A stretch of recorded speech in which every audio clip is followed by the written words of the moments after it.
पुराने कितने गए बालाकोट वाले गए नए हैं सारे। अच्छा। तो माई सेल्फ रवि शर्मा और nursing officer in AIIMS Jodhpur last of 4.5 year से इधर एम्स में हूँ और लास्ट 2 ईयर से जेएनसी फैमिली से जुड़ा हुआ हूँ। अपन पीडियाट्रिक नर्सिंग यहाँ पे डिस्कस करेंगे। अपन पीडियाट्रिक नर्सिंग एंड माइक्रोबायोलॉजी क्या करेंगे, डिस्कस करेंगे। ऑनलाइन स्टार्ट है बिल्कुल, ऑनलाइन वालों को भी सभी को गुड इवनिंग। बिल्कुल बिल्कुल बिल्कुल, दो शब्द भी आप सभी के लिए हैं लेकिन पहले थोड़ा पढ़ लें, है ना, फिर बीच बीच में दो शब्द तीन शब्द पांच बातें सारी बातें करेंगे। Please silence. जो ज्यादा तीन बात करेगा ना उसके लिए अपने लिए क्वेश्चन भी बहुत सारे हैं, डायरेक्ट क्वेश्चन वहां पे ट्रांसफर कर दिया जाएगा। तो वह भी नजर रखिए, इधर 360 डिग्री का कैमरा है, जो वाला दिखा सीधा क्वेश्चन वहां पे क्या हो जाएगा, ट्रांसफर। तो शांति बनाए रखें, शांति भंग ना करें। What are the meaning of paediatric nursing. सबसे पहले अपन बात करें पीडियाट्रिक नर्सिंग, क्या मतलब होता है पीडियाट्रिक नर्सिंग का। सबसे पहले अपन जब वर्ड को सीख करेंगे तो जो पीडियाट्रिक जो वर्ड है वो ग्रीक वर्ड से लिया गया है। कौन से वर्ड से, ग्रीक वर्ड। कौन सा वर्ड, ग्रीक वर्ड। क्या बात है, बहुत ही उत्साह और एनर्जी, ऐसा जोश और जुनून, तौबा तौबा। ग्रीक वर्ड, कौन सा वर्ड है, ग्रीक वर्ड। बात करें अपन यहाँ पे वर्ड को जब विस्तृत करेंगे तो पीडिया मींस क्या है यहाँ पे, दैट आर चाइल्ड। एंड आइट्रिक मतलब क्या है यहाँ पे, आइट्रिक मतलब क्या है, ट्रीटमेंट। आइट्रिक मतलब क्या है यहाँ पे, ट्रीटमेंट। और एक वर्ड आपने देखा होगा, दैट आर आईसीएस, इसका मतलब ब्रांच ऑफ साइंस। तो पीडियाट्रिक क्या है यहाँ पे, एक बच्चों का अध्ययन है, साथ ही साथ बच्चों का ट्रीटमेंट है, और बच्चों का क्या है यहाँ पे, डेवलपमेंट है। अगर मैं पीडियाट्रिक की डेफिनेशन की बात करूं तो पीडियाट्रिक की डेफिनेशन क्या हो जाएगी कि paediatric is a branch of science, paediatric is a branch of science that deal with, उसके अंदर अपन क्या करते हैं, डील करते हैं। और डील के अंदर क्या क्या डील करेंगे, the development of the child, the development of the child, treatment of a disease, the development of a child, treatment of a disease and prognosis of a child. Prognosis मतलब क्या है यहाँ पे, what are the meaning of the prognosis, same as a treatment, same as a treatment. तो paediatric के अंदर अपन क्या क्या करेंगे, सबसे पहले डेवलपमेंट, डिजीज को आइडेंटिफाई करना और डिजीज का क्या करना, ट्रीटमेंट करना। ये क्या हो जाएगी यहाँ पे अपने पास पीडियाट्रिक की डेफिनेशन। अब हम बात करें यहाँ पे कि which age group are include in the paediatric nursing, क्या सारे बालक इंक्लूड करेंगे। बालक मतलब समझते हो, छोटे बालक, है ना, समझते हो बालक मतलब, और बालिका मतलब तो सभी नालायक समझते हो पीछे वाले। 0 से लेके 18 एज ग्रुप, कितना एज ग्रुप, 0 से लेके 18 साल के जितने भी बालक हैं वह सब किसके अंदर आएंगे अपने पास, पीडियाट्रिक नर्सिंग के अंदर। 19 एज ग्रुप का भी बच्चा पीडियाट्रिक नर्सिंग के अंदर नहीं आएगा, वह किसके अंदर आएगा, वहां पे एडल्टहुड के अंदर। ठीक है सभी को, ये बात है अपनी किसकी, इंडिया की। किसकी बात है, इंडिया की, क्योंकि इंडिया इज ए डेवलप्ड या फिर डेवलपिंग, डेवलपिंग कंट्री। इंडिया क्या है अभी, मतलब क्या हो रही है वहां पे, डेवलप हो रहा है, not and developing, development India का चल रहा है। यस, और ऑलरेडी फ्री, अपन बात करें यहाँ पे फ्री डेवलपमेंट कहां पे हो चुका है, यूएस, अमेरिका, फॉरेन के अंदर। वहां पे अगर 16 ईयर ऑफ द एज, वैसे एग्जाम में पूछेगा नहीं आपसे, आपसे ये क्वेश्चन भी वैसे एग्जाम में आया हुआ नहीं है, लेकिन अगर अपन पीडियाट्रिक नर्सिंग डिस्कस कर रहे हैं अपने को यहाँ पे आइडिया होना चाहिए कि एज ग्रुप पीडियाट्रिक नर्सिंग का क्या है। तो एज ग्रुप क्या है यहाँ पे, 0 से लेके 18 year of the age. Clear है यहाँ तक। देन अपन बात करते हैं यहाँ पे आगे की तरफ, paediatric word child, treatment, branch of science, definition यहाँ पे अपने पास क्लियर है, branch of medicine that deals development, diagnosis and treatment of the child and their disease. Then 0 से 18 year of the age study किसके अंदर बिलोंग करेगा, paediatric nursing के अंदर। लिखने का समय बाद में एक साथ दिया जाएगा, पहले अपन क्या करते हैं, डिस्कस करते हैं, यस या no. Then father of paediatric, who is the father of paediatrics, कौन है father, who is the father of paediatrics, Abraham Jacobi. कौन है, अब्राहम जैकोबी। अब मैं बात करूं फर्स्ट इंडियन पीडियाट्रिशियन कौन है, कौन है पीडियाट्रिशियन, कौन है, जैविका एंड कश्यप। कौन है, जैविका एंड कश्यप। फादर तो कौन हो गया, Abraham Jacobi. First Indian paediatrician कौन सा हो गया, जैविका एंड कश्यप। क्लियर यहाँ तक। देन अपन यहाँ पे नेक्स्ट वन बात करें आगे की तरफ, children marriage act, very very very important, यहाँ से क्वेश्चन बन सकता है। कुछ एक्ट्स एंड कुछ रेगुलेशन यहाँ पे रिलेटेड टू द चाइल्ड यहाँ पे बनाए गए हैं इंडियन कॉन्स्टिट्यूशन के अंदर। चाइल्ड के लिए, बच्चों के लिए, हर किसी के लिए कॉन्स्टिट्यूशन है या नहीं है, तो वैसे ही बच्चों के लिए भी क्या है, कुछ एक्ट्स एंड रेगुलेशन। तो फर्स्ट एक्ट कौन सा है अपने पास यहाँ पे, चाइल्ड मैरिज एक्ट। क्या मतलब है इसका, क्या मतलब है इसका, बाल विवाह, कि बालकों की कम उम्र के अंदर शादी ना की जाए। एक फिक्स शेड्यूल के अंदर जो टाइम शेड्यूल है 21 ईयर है, किसके लिए, बॉयज के लिए, और 18 ईयर बालिकाओं के लिए। तो चाइल्ड मैरिज एक्ट साहब 1929 के अंदर क्या हुआ, वहां पे रेगुलेट हुआ। देन इसके अलावा दूसरा कौन सा है, दूसरा कौन सा है, चिल्ड्रन लेबर एक्ट। अब लेबर एक्ट कब एक्टिवेट हुआ, 1986 के अंदर। और एक एक्ट तो है जिसको बोलते हैं चिल्ड्रंस एक्ट। कौन सा एक्ट, चिल्ड्रन एक्ट, मतलब चिल्ड्रंस के राइट्स के ऊपर एक्ट। 10 राइट्स पढ़े होंगे आपने, तो वैसे ही बच्चों के क्या थे, 10 राइट्स। एक तो लेबर्स का 1986, दूसरा कौन सा है यहाँ पे, चाइल्ड एक्ट, जो कहां पे 1960 के अंदर क्या हुआ, एक्टिवेट हुआ। तो ये सारे क्या है, एक्ट्स एंड रेगुलेशन। देन एक किस्म और बन सकता है कि वर्ल्ड चिल्ड्रंस डे कौन सेलिब्रेट करते हैं, 14 नवंबर। वाई, कौन था, चाचा जी थे, है ना, मतलब फर्स्ट पीएम ऑफ इंडिया, है ना, पंडित जवाहरलाल नेहरू, और उनका जन्मदिन कब था, 14 नवंबर। बच्चों से बहुत ज्यादा लव था, अफेक्शन था, इमोशन था, तो इसीलिए 14 नवंबर को क्या बनाते हैं, वर्ल्ड चिल्ड्रंस डे। और इसी के दिन एक और डे बनाते हैं, कौन सा, वर्ल्ड डायबिटिक डे। क्लियर है यहाँ तक। 14 नवंबर। Then healthy newborn, first one अपना जो टॉपिक है, दैट आर हेल्दी न्यूबॉर्न। किसको कहेंगे अपन हेल्दी न्यूबॉर्न, कुछ टर्म एंड कंडीशन होती है नहीं होती इसकी, क्या होती है, टर्म एंड कंडीशन। सबसे पहले हेल्दी न्यूबॉर्न, वह न्यूबॉर्न जिसका अपन बात करें यहाँ पे टाइम पीरियड, या फिर अपन बात करेंगे ड्यूरेशन की। टाइम पीरियड का मतलब गेस्टेशनल एज, क्या है, गेस्टेशनल एज, कितना, नॉर्मल ड्यूरेशन 37 से लेके 42 वीक ऑफ द गेस्टेशन, या 40 वीक कौन बोल रहा है ना भाई, 42 वीक ऑफ द gestation। इसके बीच में अगर क्या है यहाँ पे अपना बच्चा क्या कर रहा है, डिलीवर कर रहा है, तो उसको अपन क्या बोलेंगे, हेल्दी न्यूबॉर्न, या फिर क्या बोलेंगे, टर्म न्यूबॉर्न। नेक्स्ट अपन पढ़ेंगे आगे पूरा बोर्ड के अंदर पढ़ेंगे क्या क्या साइन एंड सिम्टम होते हैं, प्री टर्म के क्या होते हैं, पोस्ट टर्म के क्या होते हैं, मैनेजमेंट क्या होता है, कौन कौन से साइन एंड सिम्टम आते हैं। तो अभी अपने को हेल्दी न्यूबॉर्न के बारे में बता रखना है। तो एक एज यहाँ पे क्या होती है, डिटरमाइन होती है, दैट आर 37 वीक से लेके 42 वीक ऑफ द gestation। अगर 37 से कम है तो क्या बोलेंगे, प्री टर्म। अगर 37 से कम है तो क्या हो जाएगा, प्री टर्म। और मोर देन 42 है तो क्या बोल देंगे उसको, पोस्ट टर्म बेबी। क्या बोलते हैं, पोस्ट टर्म बेबी। अगर मैं एज की बात करूं, मतलब डेज की बात करूं, तो 259 से लेके 294 डेज, इसके बीच में बच्चा क्या होना चाहिए, यहाँ पे डिलीवर होना चाहिए। डेज की अगर हम बात करें तो 259 से लेके 294 डेज के बीच में बच्चे का क्या होना चाहिए, एक्सपेक्टेड वहां पे क्या होना चाहिए, एक्सपेक्टेड डेज का बच्चा वहां पे होना चाहिए। तो उसको क्या बोल देंगे, हेल्दी न्यूबॉर्न। दूसरा आता है यहाँ पे क्या, वेट। कितना होता है नॉर्मल वेट, 2.5 से लेके 4 केजी के बीच में। कितना, 2.5 से लेके 4 केजी के बीच में अपना बेबी क्या होना चाहिए, वहां पे डिलीवर होना चाहिए। यस या नो।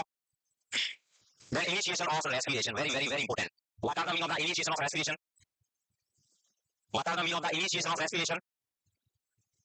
रेस्पिरेशन का शुरुआत, फर्स्ट रेस्पिरेशन इसको बोल सकते हैं। इनिशिएशन का मतलब फर्स्ट रेस्पिरेशन। और what are the time duration, 20 से लेके 30 second, just immediate after delivery. जैसे ही बच्चा कहां पे आ रहा है, जैसे ही बच्चा बाहर आ रहा है, लेबर रूम के अंदर, लेबर टेबल पे क्या हो रहा है, डिलीवर हो रहा है, तो विदिन 20 से लेके 30 सेकंड उसका रेस्पिरेशन क्या हो जाना चाहिए, वहां पे स्टार्ट हो जाना चाहिए। तो उसको अपन क्या बोलेंगे, हेल्दी न्यूबॉर्न। अगर रेस्पिरेशन स्टार्ट नहीं हो रहा है, बच्चे में रेस्पिरेटरी डिस्ट्रेस हो रहा है, साइनोसिस हो रहा है, सीसा रेस्पिरेशन हो रहा है, यूनिटी साउंड वहां पे आ रहे हैं, उस बच्चे को अपन हेल्दी न्यूबॉर्न वहां पे नहीं बोल सकते। हाँ, एक टर्म एंड कंडीशन यहाँ पे होती है। क्या होती है, टर्म एंड कंडीशन। और वह कंडीशन क्या है कि यह रेस्पिरेशन अप टू 90 सेकंड्स तक यहाँ पे जा सकती है। लेकिन कंडीशन यहाँ पे एप्लीकेबल होगी कि जो अपना आपका स्कोर है, what are the meaning of आपका स्कोर, बबलिंग कर रहे हैं।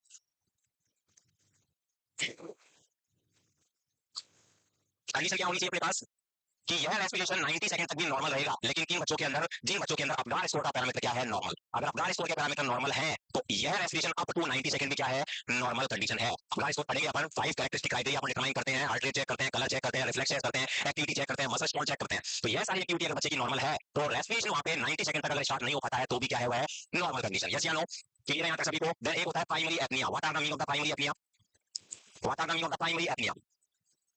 न्यूबॉर्न बेबी को किसी ने देखा है, एनआईसीयू डीआईसीयू में काम किया है किसी ने, जो हेल्दी न्यूबॉर्न बेबी होता है तो जस्ट इमीडिएट आफ्टर डिलीवरी या कुछ आवर्स के अंदर वह क्या करता है, गैस्ट्रिक की कंडीशन वहां पे करता है। गैस्ट्रिक की कंडीशन वहां पे करता है, मतलब बीच बीच में अपनी ब्रीथिंग को क्या कर लेता है, होल्ड कर लेता है। और this condition are called primary apnoea. और कितने टाइम के लिए करता है, ओनली फॉर ओनली 20 सेकंड। कितने के लिए, 20 सेकंड के लिए। तो primary apnoea seen in newborn only for 20 second. तो यहाँ से दो क्वेश्चन बन सकते हैं। पहला तो क्या है यहाँ पे, इनिशिएशन ऑफ रेस्पिरेशन। और इनिशिएशन ऑफ रेस्पिरेशन 20 से लेकर 30 सेकंड के अंदर स्टार्ट हो जाना चाहिए। दूसरा क्या है यहाँ पे अपने पास, प्राइमरी एपनिया। दूसरा क्या है, प्राइमरी एपनिया। और इसका टाइम ड्यूरेशन क्या है अपने पास यहाँ पे, 20 सेकंड।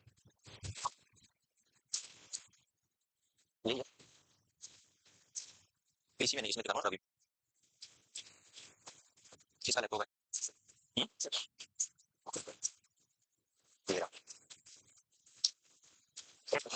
क्रैश हो गई तो फिर चलने तो इसी में चल ही रहा है। अच्छा देखते हैं।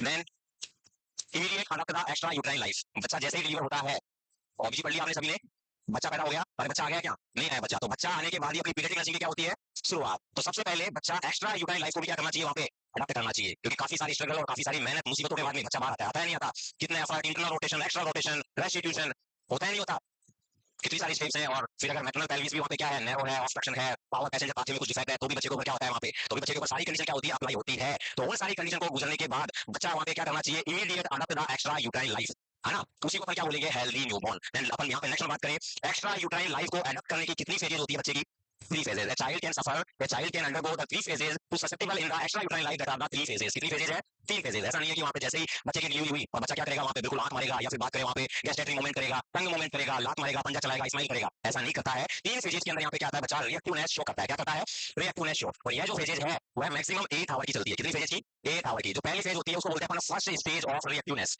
First stage of reactiveness. और फर्स्ट स्टेज के अंदर क्या होगा, फर्स्ट स्टेज ऑफ रिएक्टिवनेस, सबसे पहले इसका टाइम ड्यूरेशन। और टाइम ड्यूरेशन क्या रहता है इसका फर्स्ट स्टेज का, 0 से लेके 30 मिनट्स। अरे बच्चा शुरुआत के अंदर 0 से लेके 30 मिनट आफ्टर डिलीवरी क्या क्या रेस्पॉन्स देगा, वह सारी की सारी रेस्पॉन्स किसमें आएगा, इसमें आएगा। यस या नो। बच्चा ट्राई करेगा या नहीं करेगा, बच्चा जोरदार क्या करेगा, वहाँ पे ट्राई करेगा, चीखेगा, चिल्लाएगा। बच्चे को क्या लगेगी, वहाँ पे हंगर की नीड होगी, फीडिंग वहाँ पे चाहिए होगा। बच्चा टंग की मूवमेंट करेगा या नहीं करेगा, बच्चा गैस्ट्रेटरी मूवमेंट वहाँ पे करेगा, क्या करेगा, गैस्ट्रेटरी मूवमेंट वहाँ पे करेगा। देन इसके अलावा बच्चा क्या कर सकता है इसके अंदर, ब्रेस्ट फीडिंग। बच्चा क्या कर सकता है इसके अंदर, ब्रेस्ट फीडिंग कर सकता है अगर नॉर्मल डिलीवरी वहाँ पे हुई है।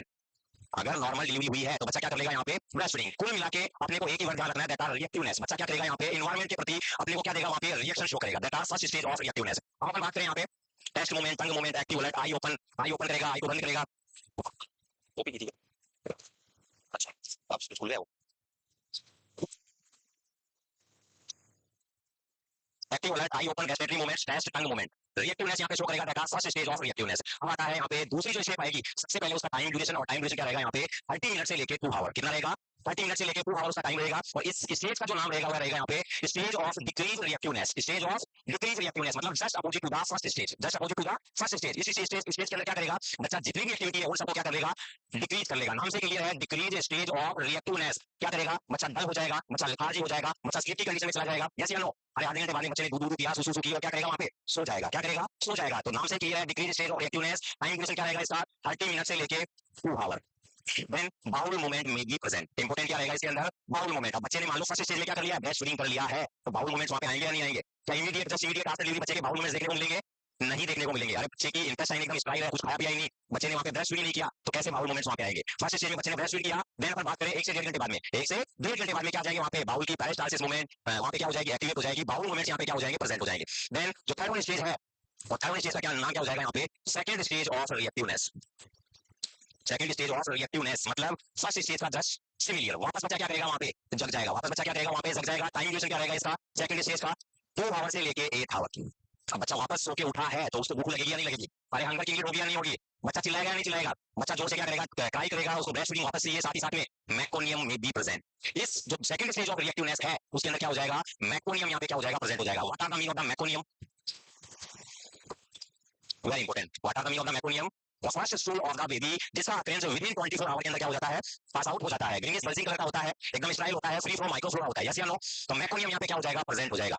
तो एक्स्ट्रा यूट्राइन लाइफ को अडॉप्ट करने के लिए बच्चे को 3 फेजों से गुजरना पड़ता है। तीनों फेज क्लियर है। पहली फेज कौन सी है, first stage of reactiveness. Time duration क्या रहेगा, 0 से लेकर 30 मिनट्स। बच्चा एक्टिव रहेगा, अलर्ट रहेगा, ट्राई करेगा, टंग मूवमेंट करेगा, गैस्ट्रेटरी मूवमेंट्स करेगा, और मे बी इसके अंदर क्या कर ले, ब्रेस्ट फीडिंग कर ले। देन सेकंड स्टेज या फिर बात करें डिक्रीज स्टेज ऑफ रिएक्टिवनेस, दूसरी स्टेज क्या है, डिक्रीज स्टेज ऑफ रिएक्टिवनेस। अब ब्रेस्ट फीडिंग कर लिया तो बच्चा किसी तरफ चला जाएगा, डलनेस की तरफ, लेथार्जीनेस की तरफ। ऑटोमेटिक बच्चा क्या चला जाएगा वहां पे, स्लीप की कंडीशन में वहां पे चला जाएगा। एंड बाउल मूवमेंट में भी प्रेजेंट, बाउल मूवमेंट क्या हो जाएंगे वहां पे, प्रेजेंट हो जाएंगे। और last one third one stage जो है वह कौन सी है, सेकंड स्टेज ऑफ रिएक्टिवनेस। बच्चा सो के वापस क्या हो जाएगा वहां पे, एक्टिव एंड अलर्ट हो जाएगा। टाइम ड्यूरेशन रहेगा कितना, 2 आवर से लेके 8 आवर। बच्चा वापस एक्टिव हो जाएगा, अलर्ट हो जाएगा, मैकोनियम में भी प्रेजेंट यहाँ पे हो जाएगा। Newborn sleep, lethargy, bowel movement में भी प्रेजेंट। एंड नेक्स्ट वन जो थर्ड है, second stage of reactiveness, active alert, meconium में भी प्रेजेंट। क्लियर है सभी को? नेक्स्ट चलिए आगे की तरफ। नेक्स्ट वन जो अपना टॉपिक है केयर ऑफ न्यूबॉर्न। क्या है, care of newborn. Next one क्या है, care of newborn. Care of newborn के अंदर क्या करेंगे अपन, बच्चे की केयर करेंगे। यस या नो? एक क्वेश्चन पूछता हूं आपसे, what are the first assessment of the newborn. एक हेल्दी न्यूबॉर्न बेबी है और जस्ट इमीडिएट उसकी डिलीवरी हुई है। आप लेबर रूम के अंदर क्या हो, नर्सिंग ऑफिसर। कहां पे हो, लेबर रूम के अंदर। सारे के सारे लेबर रूम में बनोगे क्या, तो कहां पे बनोगे, बिल्कुल बालिकाएं बन सकती है, लेकिन मैं बालकों से नहीं कहता कि आप लेबर रूम में नर्सिंग ऑफिसर बने। आप कहां पे बने, इमरजेंसी में बने, आईसीयू में बने, ओटी में बने, लेकिन लेबर रूम के अंदर ना बने। ठीक है, तो अगर लेबर रूम के अंदर, लेबर रूम की टेबल पे क्या है, अपना बच्चा वहां पे आया है, तो पहला असेसमेंट अपना क्या होगा, what are the first assessment. क्या जेंडर चेक करेंगे कि महिला है या पुरुष है, क्या जेंडर चेक करेंगे मिठाई के लिए, तो फिर क्या देखेंगे, क्या बच्चे के कान देखेंगे, या फिर एनी ग्रोस कंजेनाइटल अबनॉर्मलिटी वहां पे देखेंगे, क्या देखेंगे। The first assessment in the newborn is the initiation of respiration, कि बच्चे के अंदर वहां पे रेस्पिरेशन भी है या नहीं है। तो पहला असेसमेंट क्या करेंगे अपन यहाँ पे, इनिशिएशन ऑफ रेस्पिरेशन, और स्टार्ट विद इन 20 सेकंड। पढ़ लिया अपन ने, स्टार्ट कितने में, 20 से लेकर 30 सेकंड में क्या होना चाहिए वहां पे स्टार्ट। देन जैसे ही वहां पे रेस्पिरेशन बच्चे के अंदर नॉर्मल स्टार्ट हुआ, तो क्या अपन बच्चे को वहां पे अकेला छोड़ के चले जाएंगे, अपने को 24 आवर तक बच्चे को कंटिन्यूस क्या करना पड़ता है, वहां पे मॉनिटर करना पड़ता है। Continuous assess for RDS. What are the meaning of RDS, RDS का मतलब क्या है, रेस्पिरेटरी डिस्ट्रेस सिंड्रोम। लगातार बच्चे को मॉनिटर करेंगे, क्योंकि बच्चे के अंदर, नॉर्मल बच्चे के अंदर भी, नॉर्मल बच्चा सबसे ज्यादा तो बात करें हाइपोथर्मिया या फिर रेस्पिरेटरी डिस्ट्रेस के अंदर more prone to go, easily कहां पे चले जाते हैं, हाइपोथर्मिया में एंड रेस्पिरेटरी डिस्ट्रेस के अंदर। तो कंटिन्यूस मॉनिटर करेंगे आरडीएस के लिए। और आरडीएस के साइन एंड सिम्टम यहाँ पे क्या है अपने लिए इंपॉर्टेंट। आरडीएस के लिए मॉनिटर करेंगे, और मॉनिटर किसके लिए करेंगे, अगर आरडीएस होता है तो सबसे पहला साइन एंड सिम्टम क्या होगा, रेस्पिरेटरी डिस्ट्रेस का। क्या होगा, what are the first symptom of respiratory distress in the newborn. क्या साइनोसिस होगा, क्या होगा, क्या होगा फर्स्ट सिम्टम, नेजल फ्लेयरिंग। क्या होगा, नेजल फ्लेयरिंग। और very very very important question पूछा जा चुका है कि अगर बच्चा न्यूबॉर्न बेबी है और आरडीएस के अंदर जा रहा है, तो what are the first sign and symptom in the newborn, that is the nasal flaring. What are the meaning of the nasal flaring, बच्चे के जो आउटर नॉस्ट्रिल्स है, बच्चा क्या करेगा, उनको वाइड ओपन करके ज्यादा ऑक्सीजन अंदर कंजप्शन करने की क्या करेगा, कोशिश करेगा कि मैं ज्यादा ऑक्सीजन अंदर बॉडी के अंदर क्या करूं, वहां पे अंदर क्या करूं, वहां पे इनहेल करूं, और बॉडी के अंदर जो ऑक्सीजन की डेफिशिएंसी हो रही है उसको क्या करूं, फुलफिल करूं। तो सबसे पहले कौन सा होगा, initial symptom nasal flaring. Then इसके अलावा क्या होगा, टैकीकार्डिया होगा, रेस्पिरेटरी रेट वहां पे बढ़ जाएगी, टैकीकार्डिया वहां पे होगा। इसके अलावा इंटरकोस्टल रिट्रैक्शन, और क्या देखने को मिल सकता है, इंटरकोस्टल रिट्रैक्शन। अब विद इमेज अपन यहाँ पे क्या करेंगे, डिस्प्ले में दिखाएंगे, with image intercostal retraction with video. What are the meaning of the intercostal retraction, intercostal space पढ़ा है आपने, दो रिब्स के बीच का स्पेस, दो रिब्स के बीच का space that is called intercostal space. और बच्चे में जब रेस्पिरेटरी डिस्ट्रेस होगा तो वहां पे क्या होगा, एक्स्ट्रा असेसरी मसल्स बच्चा वहां पे यूज में लेगा या नहीं लेगा। मेजर मसल्स कौन सी है, डायफ्राम, यस या नो। और असेसरी मसल्स कौन सी होती है, जो रिब्स के ऊपर या सराउंडिंग पेरिफेरी में होती है वो। तो बच्चा क्या करेगा, वहां पे एक्स्ट्रा असेसरी मसल्स का यूज करेगा। और जो इंटरकोस्टल की जो मसल्स है, वहां की जो स्किल्स है, वहां पे डिफनेस अपने को देखने को मिलेगा। क्या देखने को मिलेगा, डिफनेस, एक रिएक्शन वहां पे देखने को मिलेगा, जो कि इंडिकेशन होगा किसका, रेस्पिरेटरी डिस्ट्रेस का। देन एक होता है सीसार रेस्पिरेशन। क्या होता है, वातावरण में होता है सीसार रेस्पिरेशन। नॉर्मल पर्सन में आप में मैं आपकी मेरी बात कर रहा हूं, तो जब भी अपना क्या होता है, इंस्पिरेशन और एक्सपिरेशन होता है, तो अपनी थोड़े से कैविटी और एब्डोमेन कैविटी एक साथ क्या होती है, राइज एंड फॉल डाउन होती है नहीं होती।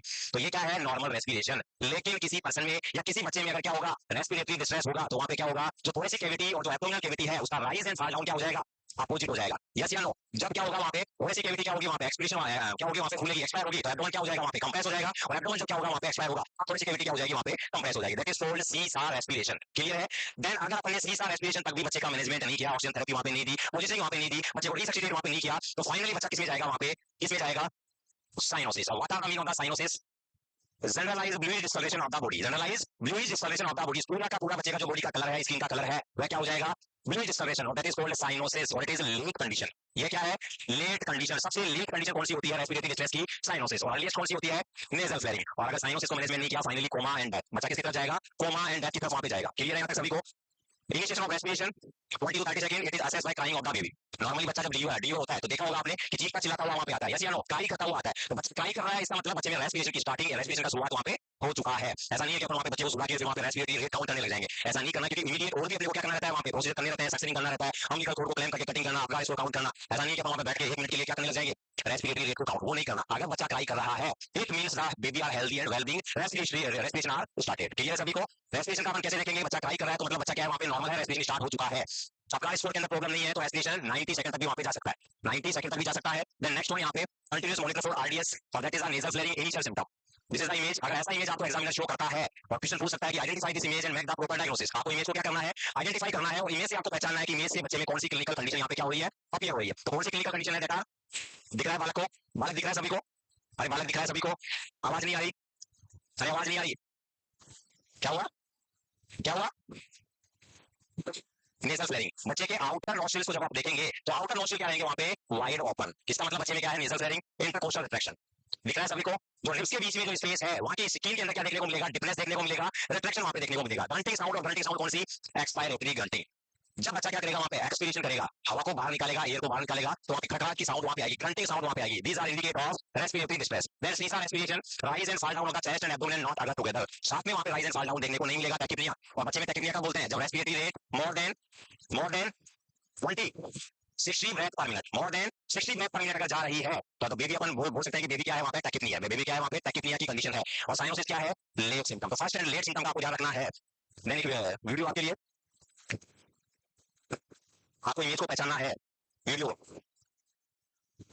आइडेंटिफाई दिस क्लिनिकल कंडीशन, सीसा एस्पिरेशन या फिर इंटरकोस्टल रिट्रैक्शन। अरे रिप्स दिखा रहा है, कहां सीसा दिख रहा है आपको, retraction. This video are indication of intercostal retraction. क्या इंडिकेट करेगा यहाँ पे, इंटरकोस्टल रिट्रैक्शन को। डिफनेस देखने को मिल रहा है आपको, रिट्रैक्शन बन रहा है नहीं बन रहा, तो ये क्या है, इंटरकोस्टल रिट्रैक्शन। क्लियर है सभी को। अरे क्लियर या ऑल क्लियर, क्लियर और ऑल क्लियर में बहुत बड़ा फर्क है ना। क्लियर का मतलब सब कुछ well and good, all clear का मतलब सब कुछ all clear. Next one,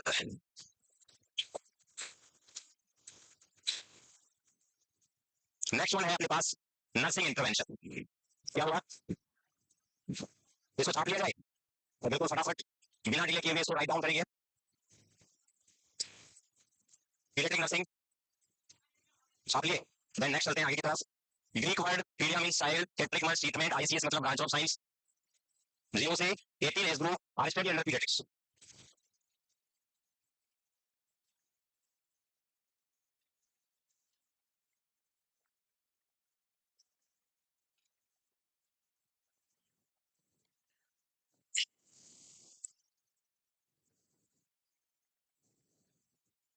next चलिए आगे, इतना टाइम थोड़ी लगता है।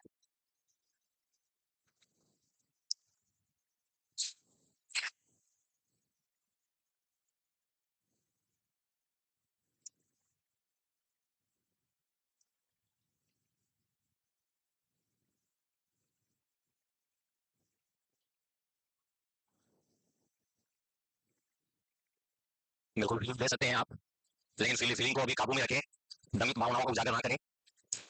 अभी टाइम नहीं है आपका, जब टाइम आएगा तो बिल्कुल भावनाएं और जो विचार है सबको प्रकट करें।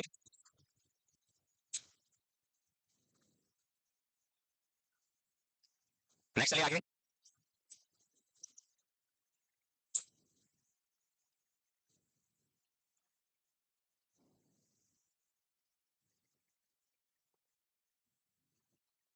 Next, father of pediatrics that are Abraham Jacobi, first Indian pediatrician that are Jevika and Kashyap, Marriage Act 1929, then इसके अलावा Children's Act 1960 और Child Labor Act 1986। World children's day 14 November, और इसी को अपन डायबिटिक डे के नाम से भी सेलिब्रेट करते हैं, वर्ल्ड डायबिटिक डे। है ना, बच्चे चॉकलेट वगैरह खाते हैं नहीं खाते, मीठा खाते हैं ना, तो उसी दिन डायबिटिक डे भी सेलिब्रेट करते हैं, वर्ल्ड डायबिटिक डे।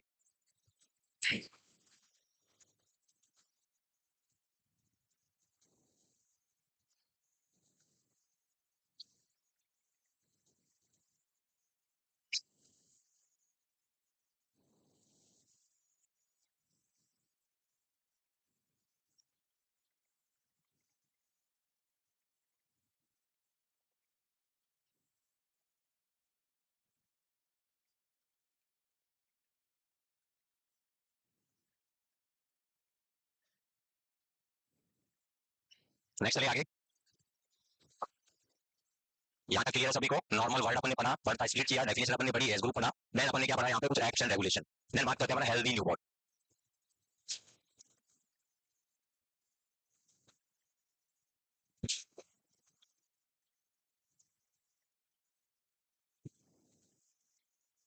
अरे नेक्स्ट चले, हेल्दी न्यूबॉर्न क्या हुआ?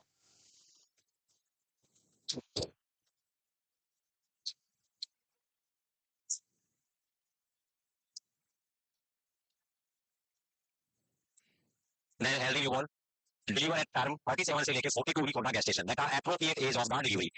इनके बीच में अगर अपना बालक क्या हो रहा है, डिलीवर हो रहा है, तो उसको अपन बोलेंगे क्या, टर्म बेबी या हेल्दी बेबी। रेस्पिरेशन की शुरुआत नॉर्मल हो जानी चाहिए, प्राइमरी एपनिया क्वेश्चन पूछा जा चुका है, तो यहाँ पे स्टार मार्किंग यहाँ पे लगाए, और इमीडिएट अडॉप्ट करना चाहिए एक्स्ट्रा यूट्राइन लाइफ को।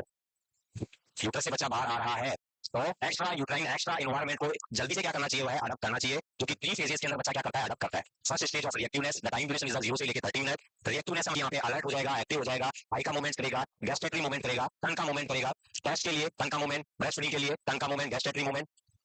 द टाइम ड्यूरेशन इज 0 से लेकर 30 मिनट्स।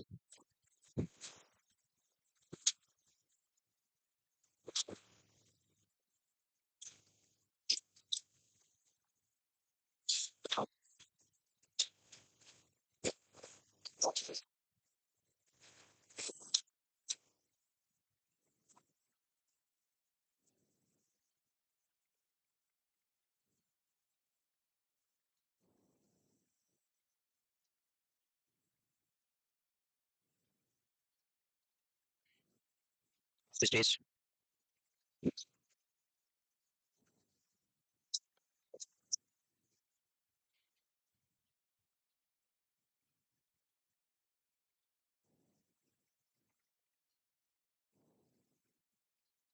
नेक्स्ट चलिए।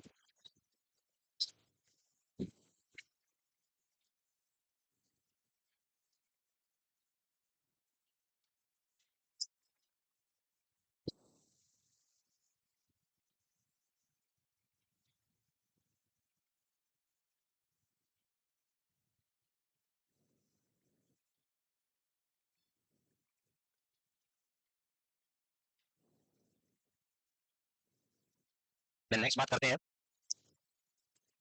Second stage, stage of decrease reactiveness. और वहां पे क्या हो जाएगा, बच्चा वापस डल हो जाएगा, लेथार्जी हो जाएगा, स्लीपिंग कंडीशन में चला जाएगा, बाउल मूवमेंट प्रेजेंट हो जाएंगे। नेक्स्ट में स्टेज ऑफ डिक्रीज रिएक्टिवनेस या रेस्पॉन्सिवनेस, बाउल मूवमेंट में भी प्रेजेंट। और थर्ड वन कौन सा है, वापस सेकंड स्टेज ऑफ रिएक्टिवनेस, वापस बच्चा क्या करेगा, जग जाएगा, चीखेगा, चिल्लाएगा, ब्रेस्ट फील के लिए एक्टिव अलर्ट हो जाएगा, मैकोनियम में भी प्रेजेंट, बाउल मूवमेंट में भी प्रेजेंट। तो यह क्वेश्चन पूछा जा सकता है कि in which condition of reactiveness of the extra uterine life adoption of the newborn baby, कौन सी कंडीशन में बच्चा के मैकोनियम का पास आउट होता है। तो सेकंड स्टेज ऑफ रिएक्टिवनेस के अंदर बच्चा क्या करता है, मैकोनियम का पास आउट वहां पे करता है। और मैकोनियम क्या होता है, the first stool of the baby, जो कि नॉर्मली विद इन 24 आवर क्या हो जाना चाहिए, पास आउट वहां पे हो जाना चाहिए। 24 आवर नहीं हो रहा है तो क्या नॉर्मल है, वह क्या है, अब नॉर्मल कंडीशन। वहां पे और कोई जीआईटी क्या है, डिसऑर्डर है, मे बी ऑब्स्ट्रक्शन है, मे बी स्टन डिजीज है, मे बी वहां पे क्या है, और कोई दूसरा क्या है, वहां पे डिसऑर्डर है।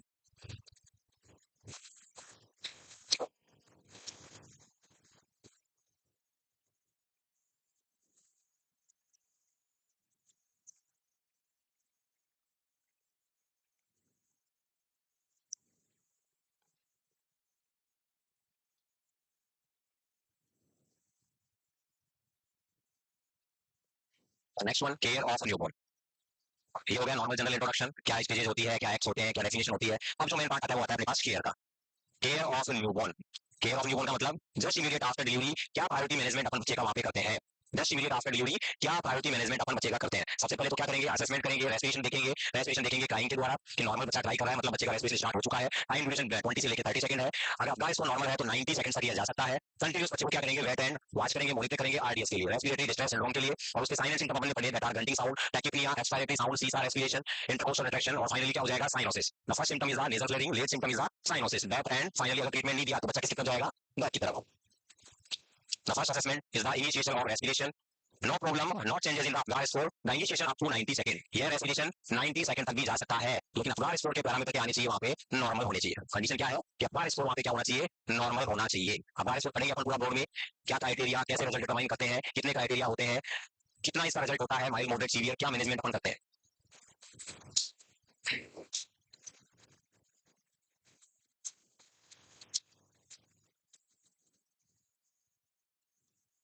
तो साइकेट्रिक पूरी होगी आपकी, यस या नो।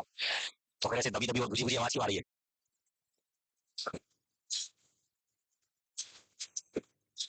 मतलब समोसा पार्टी लेके फुल, अरे तो पूरी तो होने दो, शुरुआत के लिए। नेक्स्ट चले आगे।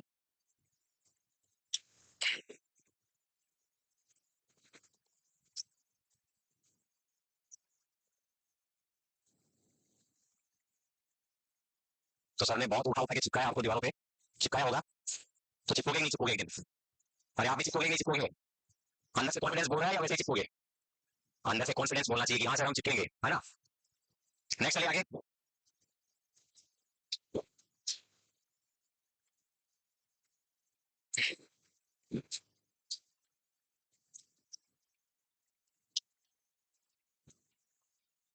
देन असेसमेंट हमने कर लिया, continuous monitor for respiratory distress, that are the nasal flaring, very important first symptom, reflection, grunting sound, cease aspiration, rise and fall of the chest, abdomen does not together, और finally tachypnoea and cyanosis is the late symptom. और cyanosis को manage नहीं किया तो बच्चा किस में जाएगा, कोमा और डेथ की तरफ बच्चा वहां पे क्या करेगा, प्रोग्रेस करके डेथ वहां पे क्या कर लेगा, अचीव कर लेगा। तो फर्स्ट और लेट सिम्टम का आपको ध्यान वहां पे रखना है।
नेक्स्ट चलिए आगे।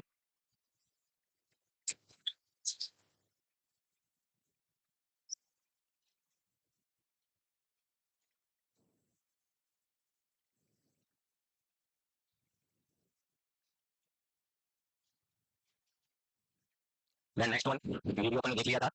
देन नेक्स्ट आता है इनिशियल नर्सिंग इंटरवेंशन। और इंपॉर्टेंट क्या है, इनिशियल नर्सिंग इंटरवेंशन, प्रायोरिटी से नर्सिंग मैनेजमेंट, जो कि अपना प्राइमरी क्या है वहाँ पे रोल, जो कि अपना प्राइमरी क्या है वहाँ पे रोल। तो यहाँ पे जो नर्सिंग इंटरवेंशन है उसको अपन 3 पार्ट के अंदर पढ़ेंगे। कितने पार्ट के अंदर, 3 पार्ट के अंदर। First initial nursing intervention is the suctioning. क्या करेंगे वहाँ पे, सक्शनिंग वहाँ पे अपन करेंगे। कौन सा procedure, suctioning procedure. Then suction अपन करने के बाद में बच्चे को क्या करेंगे वहाँ पे, अम्बिलिकल कॉर्ड कटिंग, क्या करेंगे, अम्बिलिकल कॉर्ड कटिंग वहाँ पे करेंगे। अम्बिलिकल कॉर्ड कटिंग वहाँ पे अपन क्या करेंगे, बच्चे का करेंगे। देन क्या करेंगे वहाँ पे, अम्बिलिकल कॉर्ड कटिंग के बाद में जस्ट इमीडिएट क्या कर देंगे, अपगार स्कोर का कैलकुलेशन, क्या करेंगे, अपगार स्कोर का कैलकुलेशन। देन जैसे अपगार स्कोर का कैलकुलेशन अपन करेंगे तो फाइनली फिर अपन किसकी तरफ जाएंगे वहाँ पे, रूटीन नर्सिंग इंटरवेंशन, किसकी तरफ जाएंगे? रूटीन नर्सिंग इंटरवेंशन की तरफ अपन वहां पे जाएंगे। तो ये तीन क्या है मेजरली अपने पास, इनिशियल नर्सिंग इंटरवेंशन, और पहला और प्रायोरिटी से जो इंटरवेंशन करेंगे वह क्या करेंगे अपन यहाँ पे? सक्शनिंग। और it is a very very very important, क्योंकि सक्शनिंग में से लगभग हर बार क्वेश्चन पूछा जाता है कि क्या इसका ड्यूरेशन रहता है, क्या इसका प्रोटोकॉल रहता है, कितने टाइम के लिए करते हैं, कितना प्रेशर अपन लगाते हैं, क्या क्या इक्विपमेंट यहाँ पे लेते हैं। क्लियर है सभी को? तो सक्शनिंग यहाँ पे मैं बात करूं तो सक्शनिंग के अंदर फर्स्ट क्लियर, एक क्वेश्चन पूछा जाता है फर्स्ट क्लियर। अरे पहले किसको क्लियर करेंगे? बच्चे के कान को क्लियर करेंगे या आईज को क्लियर करेंगे? द फर्स्ट क्लियर किसको? ओरल कैविटी, माउथ को क्लियर करेंगे, then clear the nasal cavity, then clear the nasal cavity. Mnemonic का याद रखना रहता है एमएन, क्या याद रखना है? MN. First clear mouth, then clear nasal cavity. Why this sequence is perform? क्यों ऐसा करते हैं? टू प्रिवेंट एस्पिरेशन, किसे प्रिवेंट करने के लिए? एस्पिरेशन को प्रिवेंट करने के लिए। क्योंकि बच्चा जब डिलीवर होकर अपने पास आता है तो बच्चे की जितनी भी कैविटीज है, जितनी भी क्रीसेस है, जितनी भी स्किन के फोल्ड्स हैं, जितनी भी ओरल कैविटी, नेजल कैविटी, सबके अंदर क्या रहता है? वेजाइनल फ्लूइड, मेकोनियम तो नहीं रहता, वेजाइनल फ्लूइड, एम्नियोटिक फ्लूइड वगैरह वहां पे क्या रहता है? भरा हुआ रहता है। पूरा बच्चे का बॉडी सरफेस क्या रहता है? वहां पे वेट होता है। और अगर अपन ने क्या किया वहां पे, थोड़ा सा भी डिले किया तो बच्चे में क्या हो सकता है? वहां पे एस्पिरेशन, निमोनिया, देन बच्चा किसी तरफ जाएगा, फाइनली डेथ की तरफ वहां पे जाएगा। तो इमीडिएट एंड क्विक तरीके से अपने को क्या करना है वहां पे? प्रायोरिटी नर्सिंग इंटरवेंशन के अंदर सक्शनिंग प्रोसेस, और सक्शनिंग में सबसे पहले ओरल कैविटी को क्लियर करेंगे। और रीजन क्या है ओरल कैविटी का? अगर अपन ने सक्शन कैथेटर, अगर अपन ने सक्शन कैथेटर डायरेक्ट ट्रिगर कर दिया, डायरेक्ट पेस्ट कर दिया नेजल कैविटी में, तो बताओ नाक के अंदर, नोज के अंदर कुछ भी अपन क्या करेंगे वहां पे? इंसर्ट करेंगे तो स्नीजिंग रिफ्लेक्स एक्टिवेट होगा या नहीं होगा? अरे स्नीजिंग आएगी या नहीं आएगी? अगर नोज में अपन कुछ भी कोई भी ऑब्जेक्ट पिक करते हैं तो अपन क्या करते हैं? वहां पे स्नीजिंग करते हैं। स्नीजिंग करेंगे वहां पे क्या होगा? ओरल कैविटी ओपन होगा, और जोर से क्या होगा? वहां पे जो भी फ्लूइड वहां पे माउथ के अंदर भरा है पूरा का पूरा बच्चा क्या कर लेगा? वहां पे एस्पिरेट कर लेगा। इसीलिए first clear oral cavity, then clear nasal cavity. Clear है सभी को? देन दूसरा अपन यहाँ पे बात करें इक्विपमेंट क्या क्या होने चाहिए। इक्विपमेंट वहां पे क्या क्या अपने पास होने चाहिए, क्या क्या इक्विपमेंट होने चाहिए? एक तो सक्शन एपरेटस, जो कि इलेक्ट्रिकल फीटेड डिवाइस, आजकल तो वैक्यूम वहां पे फीटेड रहता है, बैक साइड हर साइड क्या रहता है? वहां पे वैक्यूम का सेक्शन रहता है। नहीं तो पोर्टेबल भी वहां पे क्या रहता है? सक्शन चेंबर रहते हैं। एक तो सक्शन एपरेटस होना चाहिए। और अगर अपन सब सेंटर पे है, पीएससी सीएससी अर्बन एरिया में है जहां पे सक्शन एपरेटस जैसी वहां पे सुविधाएं अवेलेबल नहीं है, तो आपने सुना होगा बल्ब सिरिंज, बल्ब सिरिंज या फिर आसेप्टो सिरिंज। कौन सी सिरिंज? बल्ब सिरिंज या फिर आसेप्टो सिरिंज वहां पे होना चाहिए। पहला तो कौन सा है? एपरेटस। दूसरा क्या है यहाँ पे? Bulb syringe. इसी को बोलते हैं अपन क्या? एसेप्टो सिरिंज। मतलब एक गुंबद वहां पे स्ट्रक्चर होती है जिसमें क्या करते हैं अपन? पीछे से पिंच करके, पीछे से उस सिरिंज को पिंच करके टारगेट ऑर्गन तक जहां पे फ्लूइड कलेक्शन है वहां तक पिंच करके ले जाते हैं। ले जाके क्या करेंगे? वहां पे रिलीज करेंगे। जैसे वहां पे रिलीज होगा नेगेटिव प्रेशर वहां पे जनरेट होगा, और जो भी फ्लूइड वहां पे भरा पड़ा है वो पूरा का पूरा कहां पे आ जाएगा? कलेक्ट हो जाएगा। किसके अंदर? एसेप्टो सिरिंज के अंदर। क्लियर है?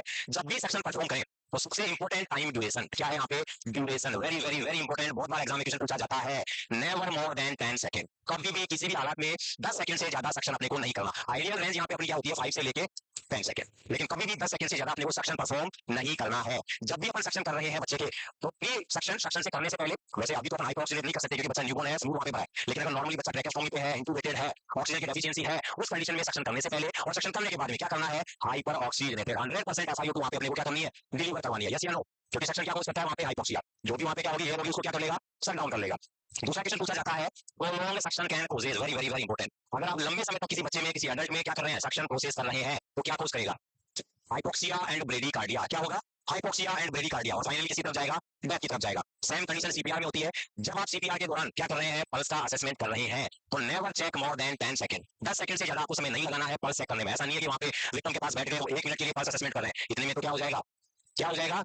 जय हिंद हो जाएगा। जय हिंद का मतलब 4 to 5 मिनट्स बाद अगर क्लाइंट के ब्रेन को ऑक्सीजन नहीं मिली तो ब्रेन के अंदर क्या होता है? Irreversible damage. और एक बार ब्रेन की जो न्यूरोग्लियल सेल अगर डैमेज हो गई तो वापस कभी भी वहां पे फंक्शनिंग में नहीं आती। सुना होगा आपने रोड एक्सीडेंट वगैरह में अगर वहां पे क्या होता है? ऑक्सीजन नहीं मिल पाती है तो यंग एडल्ट भी वहां पे क्या होते हैं? एक्सीडेंटली मारे जाते हैं किसी वजह से, ऑक्सीजन की डेफिशिएंसी की वजह से। अब सारे फंक्शन हार्ट काम कर रहा है, लीवर किडनी सब कुछ काम कर रहा है, लेकिन ब्रेन ने काम करना बंद कर दिया, तो फिर अपन उसको क्या बोलते हैं? वॉलंटरी डोनर के लिए अपन करते हैं उसको, किसके लिए? ऑर्गन डोनेशन के लिए, कि बाकी ऑर्गन का क्या करें? अपन डोनेट कर सकते हैं। तो अपने को ध्यान रखना है कि पल्स असेसमेंट के टाइम भी अपने को पल्स चेक करने में 10 सेकंड से ज्यादा का टाइम नहीं लगाना। और ड्यूरिंग का टाइम होता है सबसे भी अपना जो टाइम इंटरवल होता है वह क्या होता है? 5 से 10 second, never more than 10 second. Prolong section can causes hypoxia and bradycardia. Clear है यहाँ तक सभी को? देन जब भी सेक्शन अपन परफॉर्म करें तो सेक्शन कहते हैं को क्या करें? पुल करके किंग करके अपन टारगेट ऑर्गन की तरफ ले जाएं। पता था मीन किंग ब्लॉक करके ले जाना है। ऐसा नहीं है कि वहां पे प्रेशर है 120 mm ऑफ एलजी और बच्चा अपने पास बिल्कुल छोटा प्री टर्म बेबी वहां पे है और अपन क्या कर रहे हैं? वहां पे सेक्शन के तरफ उसके माउथ में डाल रहे हैं। अरे बच्चा प्री मैच्योर है, उसकी ओरल म्यूकोसा बिल्कुल क्या है? प्री मैच्योर है। हाई प्रेशर अपन ने वहां पे क्या कर दिया? डायरेक्ट पुल अप कर दिया, तो क्या हो जाएगा? वहां पे इंजरी हो जाएगी, टिश्यू ट्रॉमा हो जाएगा। यस या नो? तो अलग अलग प्री टर्म के अंदर भी, टर्म के अंदर भी और ओल्डर चाइल्ड के अंदर या एडल्ट के अंदर भी अपन अलग अलग क्या लेते हैं? वहां पे सेक्शन प्रेशर का क्या लेकर क्या करते हैं? वहां पे मेजरमेंट करते हैं। प्रेशर भी अपन अलग अलग लेते हैं। प्री टर्म है तो अलग प्रेशर लेंगे, अगर ओल्डर चाइल्ड है या फिर इन्फेंट है तो अलग लेंगे, और अगर अपन अपने पास क्या है? एडल्ट या फिर यंग चिल्ड्रन है तो उसमें अलग टाइप का क्या लेते हैं? Suction pressure. सक्शन कहते हैं जब भी अपन माउथ में डाले तो उसको बंद करके ब्लॉक करके टारगेट ऑर्गन तक ले जाएं। देन क्या करें अपन? वहां पे उस कैथेटर को रिलीज करें और रोटेटिंग मैनर में, रोटेटिंग मैनर में क्या करना है? विड्रॉ करना है। ऐसा नहीं है कि अपन क्या कर रहे हैं? वहां पे सक्शन कैथेटर डाला, देन रिलीज किया और सीधा का सीधा बाहर निकाल लिया। वो इतना इफेक्टिव नहीं होगा, वह इतना इफेक्टिव नहीं होगा, क्योंकि कोई भी चीज अगर अपन माउथ में प्लेस करते हैं तो आपने देखा होगा कि जो सलाइवरी सीक्रेशन है वो क्या होते हैं? वहां पे बढ़ते हैं, इंक्रीज होते हैं नहीं होते? होते हैं नहीं होते? तो वैसे ही कैथेटर जब भी डाले तो सबसे पहले तो बंद करके डाले, देन टारगेट ऑर्गन जहां पे फ्लूइड कलेक्शन है वहां पर ले जाएं, देन कैथेटर को क्या करना है, रिलीज करना है और रोटेटिंग मैनर में अपने को क्या करना है, विड्रॉल करना है। ये क्या है, एक right sequence of the suctioning process. अब हम बात करते हैं यहाँ पे प्रेशर की। क्या सब में सेम प्रेशर लेते हैं? प्री टर्म के अंदर अपन क्या लेंगे, अलग प्रेशर लेंगे। और कितना लेते हैं प्री टर्म के अंदर? 60 से लेके 18 mm of Hg। Very very very important. या तो प्री टर्म का पूछेगा या फिर एडल्ट का पूछेगा। तो प्री टर्म में है तो अपन सक्शन प्रेशर क्या करेंगे, वहां पे कम कर देंगे ताकि बच्चे में क्या ना हो। क्या हुआ, क्या हुआ? 40 से लेके प्री टर्म के अंदर 60 टू 80, सॉरी 40 से लेके 60 mm ऑफ Hg। अपन बात करें किसी दूसरी टर्म न्यूबॉर्न, टर्म का मतलब एप्रोप्रिएट जिसकी डिलीवरी हुई है, दैट 60 से लेके 80। और अपन बात करें किसी, एक अपन बात करें किसी ओल्डर चाइल्ड की, तो ओल्डर चाइल्ड में कितना ले लेंगे? और लास्ट वन और इंपोर्टेंट वह क्या है, एडल्ट। और एडल्ट में कितना ले लेंगे?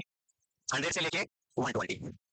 प्री टर्म 40 से लेके 60 mm of Hg, older child that are 80 से लेके 100, और टर्म डिलीवरी का हुआ है दैट आर 60 से लेके 80 mm ऑफ Hg। ये क्या है, एक्चुअल प्रेशर। ना तो कम करना है ना ज्यादा करना है। ज्यादा कम करेंगे तो भी इफेक्टिव सक्शन नहीं होगा, और अगर ज्यादा बढ़ा देंगे तो भी क्या नहीं होगा, वहां पे सक्शन अपना इफेक्टिव नहीं होगा। टिश्यू क्या देखने को मिलेगा, ट्रॉमा। देन फाइनली बात करें ड्यूरेशन, 5 से 10 second, never more than 10 second. Then अपन बात करते हैं यहाँ पे identify this image.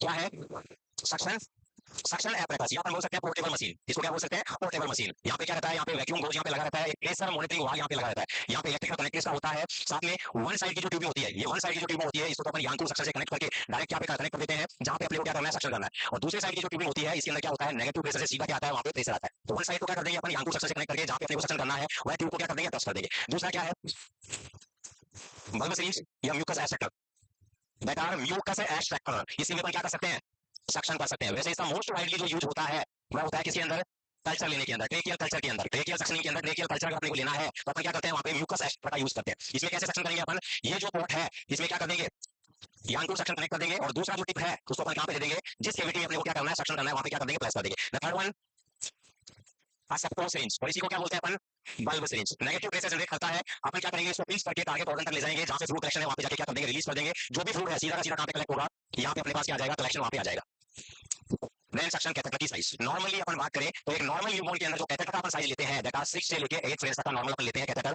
Colour code यहाँ पे आपने पढ़ लिया होगा, वैसे F1 के अंदर पढ़ लिया सभी ने, नहीं पढ़ा तो सक्शन कैथेटर के कलर कोड बात करें, साथ ही साथ में सक्शन कैथेटर के अलावा NG2 के कलर कोड, इसके अलावा गुड़े लेवल के कलर कोड, और गुड़े लेवल के अलावा किसके, अपने फोलिस के कलर कोड। सारे के सारे कलर कोड क्या है आपके लिए इंपॉर्टेंट, कैनुला के कलर कोड, यस या नो। तो कलर कोडिंग आपको ध्यान रखना है क्योंकि कलर कोडिंग से क्वेश्चन पूछा जाता है। तो सक्शन कैथेटर बता 6 to 8 रेंज, अलग अलग कलर कोडिंग है। जैसे 10 नंबर का ब्लैक आता है, 12 का व्हाइट, 14 का ग्रीन, 16 का ऑरेंज, 18 का रेड, और 20 का येलो, और 22 का वायलेट। अपने पास ओनली लाइट ग्रीन तक अपन यहाँ पे यूज लेते हैं। लाइट ग्रीन कलर का नॉर्मल कैथेटर रहता है, जो अपन नॉर्मल बच्चों में क्या लेते हैं, वहां पे यूज में ले लेते हैं। नेक्स्ट आता है अम्बिलिकल कोड कटिंग। दूसरा जो इंटरवेंशन है वह क्या है, अम्बिलिकल कोड कटिंग। अब अम्बिलिकल कोड कटिंग के अंदर क्या देखेंगे अपन, ये तो अपनी क्या है इधर प्लेसेंटा, और प्लेसेंटा से क्या को कनेक्ट करता है यहाँ पे, और ये क्या है अपना यहाँ पे बेबी, यहाँ पे क्या है अपना बेबी। तो ये क्या है, नॉर्मल अटैचमेंट, ये क्या है, normal attachment. Umbilical cord cutting के दौरान सबसे पहले तो अपने पास जो इक्विपमेंट अवेलेबल होने चाहिए वह इक्विपमेंट सबसे पहले तो क्या होनी चाहिए, कोचार फोर्सेप्स। दोस्तों क्या होनी चाहिए, कोचार फोर्सेप्स। वैसे जो कोचार फोर्सेप्स है उसका मोस्ट वाइडली यूज अपन करते हैं किसके अंदर, ARM सुना होगा आपने, artificial rupture of membrane doing amniotomy. अगर लेबर प्रोसेस के दौरान लेबर प्रोसेस नॉर्मली एक्टिवेट नहीं हो पाता है तो अपन क्या करते हैं, जो फीटल की आउटर मेम्ब्रेन होती है, एम्नियन कोरियन वगैरह, उसको आर्टिफिशियल कोचार फोर्सेप्स आपने देखी होगी। जो आगे का जो उसका जो होता है वहां पे क्या होता है, टीथ टूथ लाइक क्या होता है, वहां पे स्ट्रक्चर होता है, तो वह मेम्ब्रेन को क्या कर देता है, वहां पे रप्चर कर देता है। तो वह दो क्लैंप अपने पास वहां पे होनी चाहिए। उस क्लैंप से अपन क्या करते हैं, वहां पे दोनों साइड में क्या करते हैं, वहां पे क्लैंप क्या करते हैं, अप्लाई करते हैं। क्लियर है, वो तो क्या होनी चाहिए, कोचार फोर्सेप्स। ये क्या होना चाहिए, अम्बिलिकल कोड कटिंग सीजर। कौन सी scissor, umbilical cord cutting scissor. और एक प्लास्टिक का क्या होना चाहिए, कोड टाइप। एक प्लास्टिक का क्या आता है, अम्बिलिकल कोड कटिंग टाइप। मतलब कट करने के बाद में आपने को क्या करना पड़ता है, उसको क्लेम करना पड़ता है, नहीं करना पड़ता, क्योंकि बच्चे में क्या होता है, ब्लीडिंग के चांसेस होते हैं अम्बिलिकल कोड के द्वारा, यस या नो। विटामिन के क्या होता है, बिल्कुल डेफिशिएट होता है, और विटामिन के पढ़ा होगा आपने, फैक्टर नंबर 2, 7, 9 एंड 10 इनको क्या करता है, एक्टिवेट करता है। तो विटामिन के अगर बच्चे की बॉडी में नहीं है तो बाहर से अपन क्या देते हैं, विटामिन के देते हैं, इमीडिएट क्या देते हैं, विटामिन के। और विटामिन के नहीं रहेगा जब तक अपने को क्या करना पड़ेगा, वहां पे ब्लीडिंग को प्रिवेंट करने के लिए विटामिन के तो देंगे देंगे, लेकिन साथ में इस कोड को भी क्या कर देंगे अपन, प्लास्टिक के कोड से क्लेम कर देंगे। ब्लू कलर का होता है, यूनिवर्सल कलर है, कौन सा कलर होता है, ब्लू कलर का, और प्लास्टिक का होता है। 24 आवर तक तो इसेंशियल है कि अपने को इसको क्लेम रखना ही रखना है। 24 आवर तक को इसेंशियल है कि अम्बिलिकल कोड जो अपने पास आई है प्लास्टिक का, उसको क्लेम अपने को रखना ही रखना है। आफ्टर 24 आवर अपन क्या कर सकते हैं, इसको डीक्लेम कर सकते हैं। आफ्टर 24 आवर क्या कर सकते हैं, डीक्लेम कर सकते हैं। जब भी अम्बिलिकल कोड कटिंग करें तो फर्स्ट ऑफ तो अपने को बेबी को क्या करना है, वहां पे ये जो अपनी लेबर टेबल है, यहाँ पे क्या है, माता जी लेटी हुई है, ये जो अपनी लेबर टेबल है वहां पे क्या है, मदर वहां पे लेटी हुई है, उसे क्या ऊपर रखेंगे या नीचे रखेंगे, हमेशा क्या रखना है, बिलो द लेबर रूम की टेबल से लेके अपने को क्या करना है, वहां पे बच्चे को रखना है। क्योंकि अपन बात करें कि यह जो अम्बिलिकल कोड है, यह जो अम्बिलिकल कोड है, इसमें क्या होती है, अम्बिलिकल वेसल्स। क्या होती है, अम्बिलिकल वेसल्स। कितनी आर्टरी कितनी वेन, 2 आर्टरी एंड 1 वेन यहाँ पे होती है। और इनमें अप्रोक्सीमेट अपन बात करें कितना ब्लड, 80 से लेके 100 ml अप्रोक्सीमेट क्या रहता है यहाँ पे वेसल्स के अंदर क्या होता है, ब्लड होता है। तो ड्यू टू द ग्रेविटी या ब्लड किसी में चला जाए, बच्चे में चला जाए, इसलिए हमेशा अपने को क्या करना है, जब भी वेसल्स को अपन क्या करें, क्लैंप करें, तो क्लैंप करने से पहले क्या करना है, बच्चे को ग्रेविटी में अपने को नीचे झुका के वहां पे रखना है कि ब्लड पूरा पूरा कहां पे आ जाए, फिटनेस में आ जाए। अब बात करते हैं अपन first clamp apply. First clamp apply कहां पे अप्लाई करेंगे? The first clamp are apply that are 2.5 centimetre from the baby, baby की साइड से, not a mother placenta side. कौन सी साइड से लगाना है? बेबी की साइड से वेसल्स को क्या करना है, अपने को 2.5 से भी मेजर करना है और वहां पे पहला क्लैंप अपने को अप्लाई कर देना है। क्लियर है यहाँ पे सभी को? अब बात आती है दूसरे क्लैंप की, और दूसरा क्लैंप कहां अप्लाई करेंगे अपन? कहां अप्लाई करेंगे? 5 सेंटीमीटर के ऊपर। कहां पे अप्लाई कर देंगे? 5 सेंटीमीटर के ऊपर। पहला कहां पे लगाया 2.5 और दूसरा कौन सा लगाया 5 centimetre from the placenta and cut between them. दोनों के बीच में से क्या कर देंगे अपन यहाँ पे कट कर देंगे और अप्रोक्सीमेट लेंथ अपने पास कितनी बच जाएगी? That are 3.75 centimetre. Very important, the expected length of the normal baby placenta, कि जो नॉर्मल बेबी की जो अपने पास अम्बिलिकल कॉर्ड की जो लेंथ होती है वह कितनी होती है? 3.75 सेंटीमीटर। इतनी लेंथ अपने को रखनी ही रखनी है, इतनी लेंथ क्या करनी है अपने को? रखनी है। लेकिन यह बात होगी किसी, जब अपना बेबी हेल्दी है, जब अपना बेबी क्या है, नॉर्मल है। क्या अगर अपना बेबी हेल्दी नहीं है या फिर अपना बेबी क्या है, हाई रिस्क न्यूबॉर्न के अंदर है? हाई रिस्क न्यूबॉर्न का मतलब बच्चे को जॉन्डिस हो गया, सीवियर पैथोलॉजिकल जॉन्डिस हो गया, बच्चा प्री टर्म है, बच्चा पोस्ट टर्म है, बच्चे को वेंटिलेट करने की जरूरत है, बच्चे को रिसक्सिएट करने की जरूरत है, बच्चे में रेस्पिरेशन वहां पे स्टार्ट नहीं हुआ, तो ऐसी कंडीशन में क्या लेंथ अपन ये नॉर्मल रखेंगे? क्या ऐसी कंडीशन में अपन लेंथ 3.75 सेंटीमीटर रखेंगे? यस या नो? एवरेज लेंथ कितनी रखेंगे अपन? कम से कम कितनी रखेंगे? That are 8 centimetre. कितनी रखेंगे? 8 centimetre. What are the reason behind 8 centimetre length of the umbilical vessels? Umbilical cord की लेंथ की 8 सेंटीमीटर रखने का रीजन क्या है? हाई रिस्क न्यूबॉर्न के अंदर सबसे पहले तो हाई रिस्क न्यूबॉर्न, कौन कौन से न्यूबॉर्न? जिनके अंदर कोई भी न्यूरोलॉजिकल कार्डियोवैस्कुलर प्रॉब्लम है, टेटालॉजियो फेलोट है, साइनोसिस हो गया, रेस्पिरेशन स्टार्ट नहीं हुआ, तो ऐसी कंडीशन में बच्चे को अपने को इमीडिएट क्या करना पड़ेगा? रिसक्सिएट करना पड़ेगा। और न्यूबॉर्न बेबी के अंदर आपने देखा होगा कि अर्ली अपन वैन का असेसमेंट नहीं कर सकते, है ना? जल्दी से वैन वहां पे नहीं मिलती न्यूबॉर्न बेबी में। जल्दी से वैन अगर अपन कैनुला बाहर से डालें तो जल्दी से आइडेंटिफाई नहीं होता, और होता है तो कहां होता है? या तो स्काल वैन में या फिर लोअर लेग्स के अंदर, और वो भी बहुत ही रेयरली, क्योंकि बहुत माइनर क्या होती है, ब्लड वेसल्स वहां पे होती है। तो अपन 2-5 मिनट वहां पे कैनुला लेने में लगाएंगे, मतलब तो बेबी कहां पे जा सकता है? कहां पे जा सकता है? बिल्कुल ऊपर जा सकता है। तो अपने को विदाउट एनी डिले, अगर बच्चा हाई रिस्क वाला है तो इस लेंथ यहाँ पे अप्रोक्सीमेट कितनी रखेंगे अपन? 8 सेंटीमीटर, और डायरेक्ट यहाँ पे 18 रोज तक का कैनुला अपन यहाँ पे ले सकते हैं, और यहीं पे क्या डाल देंगे? कैनुला डाल के यहीं से बच्चे को क्या कर देंगे? अपन फ्लूइड वगैरह जो भी ड्रग वगैरह अपने को देना है वह डायरेक्ट अपन कहां से दे देंगे? अम्बिलिकल वेसल्स के द्वारा। तो that's clear. Normal baby the length are 3.75 centimetre and the baby are high risk the length are average 8 centimetre. Clear सभी को? Umbilical length should be remain 8 centimetre. The next one, equipment. Identify this equipment. क्या है? Plastic cord clamp. Plastic का क्या है? Cord clamp. दूसरा equipment क्या है? कोचार फोर्सेस। टिप पे आप देख रहे हो, इसके टिप पे क्या है? यहाँ पे टूथ। टिप पे क्या है? Tooth like structure. और मोस्ट वाइडली इसका यूज हुआ होता है एआरएम में, आर्टिफिशियल रप्चर ऑफ मेम्ब्रेन के टाइप। एंड नेक्स्ट वन रहता है कौन सी है? Umbilical cord cutting scissor. तो ये तीन इक्विपमेंट अपन यहाँ पे यूज में लेते हैं। एक होता है post IV cannulation. What are the meaning of post IV cannulation? कि जन्म के तुरंत बाद अगर अपने को क्या लेना है, बच्चे में कैनुला लेना है, तो नॉर्मल न्यूबॉर्न में कहाँ लेंगे? ओल्डर चाइल्ड में कहाँ लेंगे? या फिर अपन बात करें एडल्ट का, तो एडल्ट में कहाँ लेंगे? अगर न्यूबॉर्न बेबी है, न्यूबॉर्न बेबी है तो उसमें कहाँ लेंगे? अम्बिलिकल वेन के अंदर। अगर बच्चा क्या है वहाँ पे इन्फेंट है तो वहाँ पे कहाँ लेंगे? इन्फेंट का मतलब, इन्फेंट का मतलब विच एज ग्रुप? आपको आपको 1 ईयर, 1 साल तक के बच्चे को अपन क्या बोलते हैं? इन्फेंट बोलते हैं। नियोनेट बोलते हैं 28 दिन तक के बच्चे को, है ना? तो अगर बच्चा 1 साल तक का है तो वहाँ पे स्काल वैन में अपन लेंगे। किसमें? स्काल वैन के अंदर क्या लेते हैं? कैनुला लेते हैं। देखा है किसी ने? नहीं देखा है, कोई बात नहीं, देख लोगे। एडल्ट के अंदर वैन ऑफ द फोमा, जो फोमा की अपनी क्या है यहाँ पे, जो वेसल्स है यहाँ पे क्या लेते हैं अपन? कैनुला लेते हैं। तो ये क्या है? Assess of choice for veins in the newborn, infant and adult. आपका स्कोर की अपन बात करते हैं, यस या नो? तो पहले इसको छाप लिया जाए। यहाँ पे क्लियर है सभी को? क्लियर या ऑल क्लियर? बहुत बढ़िया। Initial nursing intervention. The first intervention is the suctioning. First clear oral cavity, then nasal cavity. यह इंपॉर्टेंट है, यहाँ से क्वेश्चन पूछा जा चुका है बहुत बार कि पहला सीक्वेंस क्या रखते हैं और दूसरा सीक्वेंस क्या रखते हैं। पहला सीक्वेंस है oral cavity and the next sequence is the nasal cavity.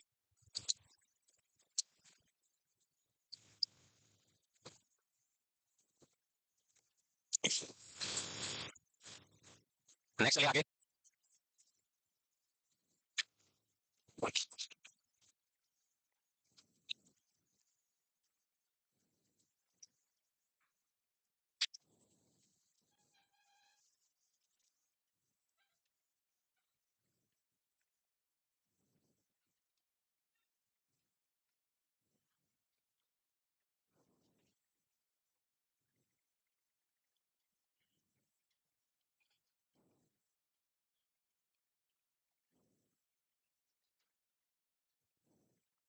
Next चलिए आगे। और यह सीक्वेंस फॉलो क्यों करते हैं अपन? ताकि स्नीजिंग रिफ्लेक्स वहां पे एक्टिवेट ना हो और रेस्पिरेशन के चांसेस वहां पे ना बने। Then next one, suction pressure, very important. और अपन ने 4 टाइप का सक्शन प्रेशर पढ़ा। प्री टर्म के अंदर अलग पढ़ा, नॉर्मल टर्म के अंदर अलग पढ़ा, ओल्डर चाइल्ड के अंदर अलग और एडल्ट के अंदर। प्री टर्म के अंदर 40 से लेके 60, टर्म के अंदर 60 से लेके 80, ओल्डर चाइल्ड के अंदर 80 से लेके 100 और ओल्डर एडल्ट के अंदर देखा 100 से लेके 120 mm ऑफ Hg। तो इंपॉर्टेंट है प्री टर्म का और एडल्ट का। एडल्ट का तो लगभग हर एग्जाम में क्वेश्चन पूछा जाता है कि what are the normal suction pressure. Adult का हेपेरिन का एंटीडोट, ये तो हर एग्जाम में सकते हैं क्वेश्चन, यूनिवर्सल क्वेश्चन है।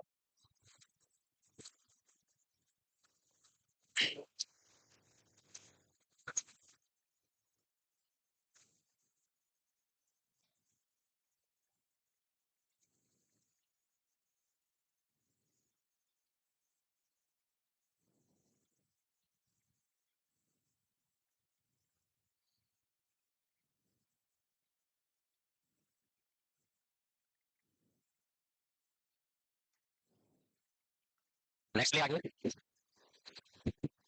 तो आप जब भी सक्शन करें तो पहले सक्शन जो मॉनिटर है वहां पे वाल्व लगा रहता है, वहां पे ऑलरेडी मॉनिटर में क्या करें, पहले प्रेशर सेट करें, देन क्या करें, सक्शन करें, क्योंकि सक्शन अगर आपने ज्यादा प्रेशर का कर दिया तो क्या होगा, trauma. Then duration very important, और ड्यूरेशन से भी क्वेश्चन पूछा जाता है, दैट आर 5 से 10 second, never more than 10 second, 5 से 10 second, never more than 10 second. और क्वेश्चन क्या पूछा जाता है, प्रोलॉन्ग सक्शन का।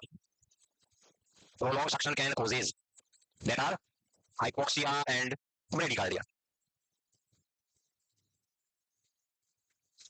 फाइनली हार्ट ब्लॉक होगा और क्या होगा, डेथ।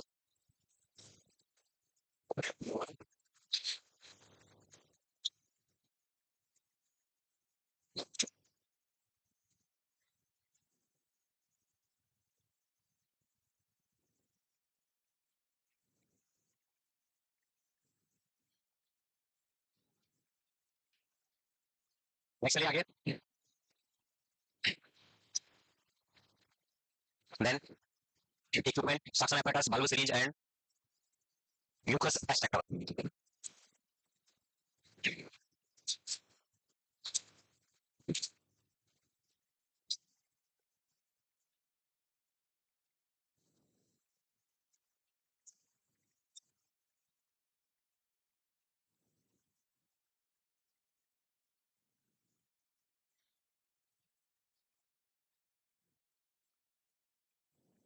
नेक्स्ट चलिए।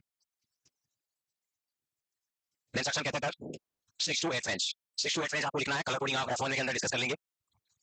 सक्शन कैथेटर आता है 6 to 8 French, light green colour का होता है। कौन सा होता है, लाइट ग्रीन कलर।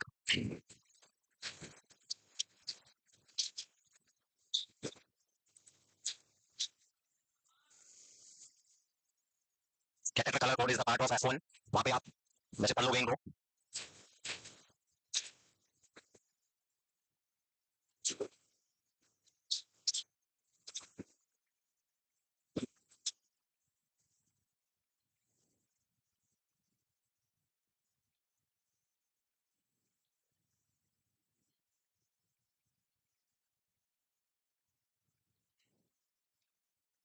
नेक्स्ट चलिए आगे।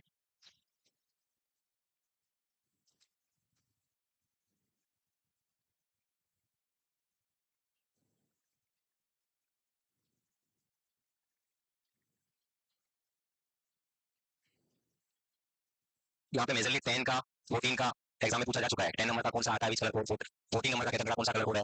Then umbilical cord cutting. Umbilical cord cutting सबसे पहले बात करें, टू कोचा फोर्सेस अपने पास होनी चाहिए। टू कोचा फोर्सेस अपने पास होनी चाहिए क्लैंप करने के लिए। पहला क्लैंप लगाएंगे from the foetus 2.5 centimetre, and दूसरा जो क्लैंप लगाएंगे from the foetus is 5 centimetre, and cut between them, and the average length is 3.75 centimetre, and in case of high risk baby the length are remain approximate 8 centimetre. Second clamp 5 centimetre.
Next चलिए आगे।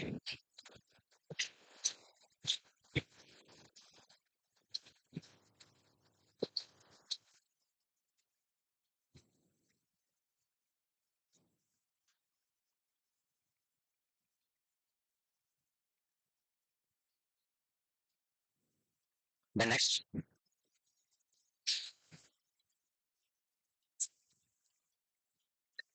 Clear है। Cord cutting के बारे में दो तीन चीजें ध्यान रखनी है। पहला क्लेम 2.5, दूसरा clamp 5 centimetre from the foetal side.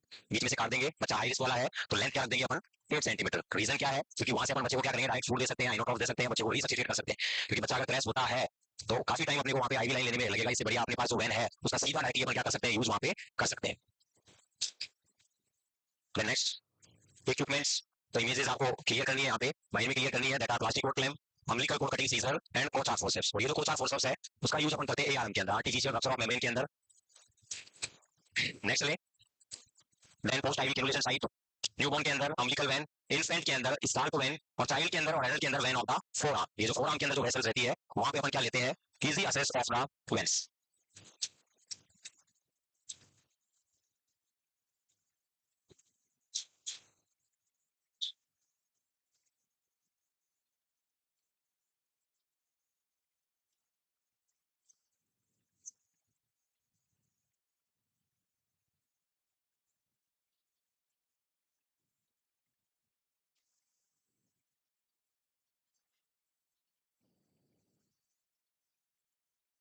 Next one अपन असेस करेंगे दैट आर अपगार स्कोर, जो कि इंपॉर्टेंट है, जो कि बहुत इंपॉर्टेंट है। Apgar score criteria assessment, result assessment और रिजल्ट के अकॉर्डिंग एप्रोप्रिएट इंटरवेंशन। एग्जामिनर आपको क्वेश्चन देगा फाइंडिंग कि बच्चा आपके सामने है, रेस्पिरेशन बच्चे का इतना है, बात करें कलर ऐसा है, हार्ट रेट इतनी है, मूवमेंट इतने है, रिफ्लेक्स रेस्पॉन्स ऐसा है, तो कितना आपके पास अपगार स्कोर का वहां पे रेटिंग है। तो ऐसा क्वेश्चन एग्जाम में पूछा गया है और पूछा जा सकता है, तो आपको यहाँ पे आना चाहिए। The next one is the Apgar score, very very very important. सबसे पहले कि ये जो अपगार स्कोर है it is given by doctor Virginia Apgar. किसने दिया, नाम से क्लियर है, डॉक्टर वर्जीनिया अपगार इन 1952। कब दिया, 1952 के अंदर। अब बात करते हैं अपन पहला क्वेश्चन, और पहला क्वेश्चन क्या पूछते हैं यहाँ पे कि अपगार स्कोर के अंदर कौन सा क्राइटेरिया अपन असेस करते हैं। तो it is measurable criteria, quantitative criteria क्या करते हैं अपन यहाँ पे असेस करते हैं। कौन सा, quantitative criteria. It is assess by quantity not a quality. क्या असेस करेंगे यहाँ पे, क्वांटिटी असेस करेंगे। अरे स्किन कलर असेस कर सकते हैं, रेस्पिरेटरी एफर्ट अपन क्या कर सकते हैं वहां पे असेस कर सकते हैं, मसल स्टोन की टोन अपन असेस कर सकते हैं। तो अपन क्या करेंगे यहाँ पे क्वांटिटेटिव मेजरमेंट। सबसे पहले पता होना चाहिए कि बच्चे में अपगार स्कोर के अंदर क्या देखते हैं अपन, क्वांटिटेटिव मेजरमेंट। क्लियर है। देन बात करते हैं कैरेक्टरिस्टिक क्राइटेरिया। तो कितने कैरेक्टरिस्टिक क्राइटेरिया, 5 कैरेक्टरिस्टिक क्राइटेरिया अपन यहाँ पे असेस करते हैं, और दैट आर, नाम से क्लियर है, APGAR, नाम से क्लियर है। A4 क्या है यहाँ पे, A4 appearance, A4 appearance, appearance का मतलब क्या है यहाँ पे, स्किन कलर। बात करें P4 क्या है, पल्स, और पल्स मींस क्या है, हार्ट रेट। देन G4 क्या है यहाँ पे, ग्रीनिश, और ग्रीनिश का मतलब क्या है यहाँ पे, रिफ्लेक्स रेस्पॉन्स। क्या है, रिफ्लेक्स रेस्पॉन्स। A4 क्या है यहाँ पे, एक्टिविटी, और एक्टिविटी का मतलब क्या है, मसल स्टोन। किससे मतलब है, मसल स्टोन से। देन लास्ट वन क्या है, R4 रेस्पिरेटरी रेट या एफर्ट। ऑलवेज रिमाइंड, क्वेश्चन आपसे पूछेगा कि all criteria are assessed in the score except, और एक्सेप्ट में एग्जाम में क्या देगा आपको, रेस्पिरेटरी रेट। क्या देगा, रेस्पिरेटरी रेट। तो respiratory rate are not including the score. Always remind, respiratory effort are including the score. Clear है, the respiratory effort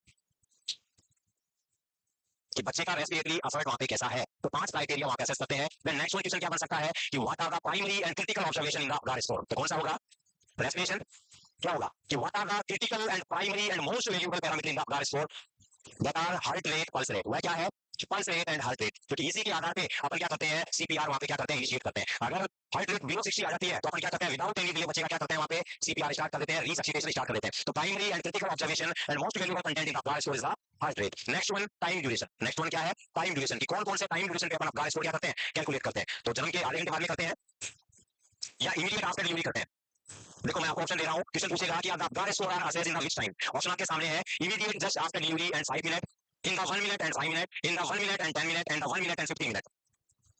Immediate after delivery 5 minute, 1 minute and 5 minute पे कभी भी कंफ्यूज नहीं होना है। इमीडिएट आफ्टर डिलीवरी अपने को और भी इंटरवेंशन करने रहते हैं। पहले क्या करेंगे अपन, वही इंटरवेंशन करेंगे, देन क्या करेंगे अपना स्कोर, और exact time duration is the 1 minute and 5 minute. Clear है सभी को। सबसे पहले 1 मिनट पे करेंगे और 5 मिनट पे करेंगे। इन केस ऑफ अगर बच्चे के पैरामीटर ठीक नहीं है, 1 मिनट के बच्चे के पैरामीटर ठीक नहीं है, और वैसे होते भी नहीं है, स्टेबल बच्चा होता भी नहीं है, क्योंकि बच्चा इतने एफर्ट लगा के इस पापी दुनिया में आता है कि पूरे के पूरे पैरामीटर क्या रहते हैं वहां पे, चेंज रहते हैं। हार्ट रेट ज्यादा रहती है, क्योंकि बच्चा वहां पे खुद का पावर वहां पे लगाता है, मैटरनल बॉडी बैलेंस से निकलता है, तो बच्चा क्या होता है वहां पे, पूरी लेबर प्रोसेस के अंदर 8 से 10-12 घंटे मैटरनल कैनाल के अंदर से गुजरता है, तो बच्चा क्या होता है वहां पे, लेथार्जी हो जाता है, थक भी जाता है, खुद के effort, respiratory rate, heart rate सब कुछ क्या हो जाती है वहां पे, गड़बड़ जाती है। तो अगर आपसे क्वेश्चन पूछे कि the most valuable finding timing of the Apgar score, तो कौन सा टाइम, 1 मिनट या 5 मिनट, जो रिलेबल फाइंडिंग आएगी अपगार स्टोर के अंदर वह 1 मिनट की नहीं आएगी, वो आएगी कौन सी 5 मिनट की। तो पहले तो 1 मिनट पे करना है, 1 मिनट पे अगर पैरामीटर के आते हैं वहां पे डिस्टर्ब आते हैं तो घबराना नहीं है, पैनिक नहीं होना है, वापस रीअसेस करना है 5 मिनट पे। और 5 मिनट पे अगर अपगार की स्कोर की वहां पे फाइंडिंग ठीक नहीं है तो अपन वापस इसको कर सकते हैं 10 मिनट पे, वापस अपन कर सकते हैं 10 मिनट पे। लेकिन 10 मिनट वाला इतना लॉजिकल है नहीं, वैसे करते हैं लेकिन वो इतना फाइंडिंग लेवल नहीं है, क्योंकि जो भी अगर वहां पे गड़बड़ी आएगी वह 5 मिनट के अंदर क्या आ जाती है, एक्चुअल फाइंडिंग आ जाती है। और मोस्ट रिलेबल फाइंडिंग कौन सी आती है,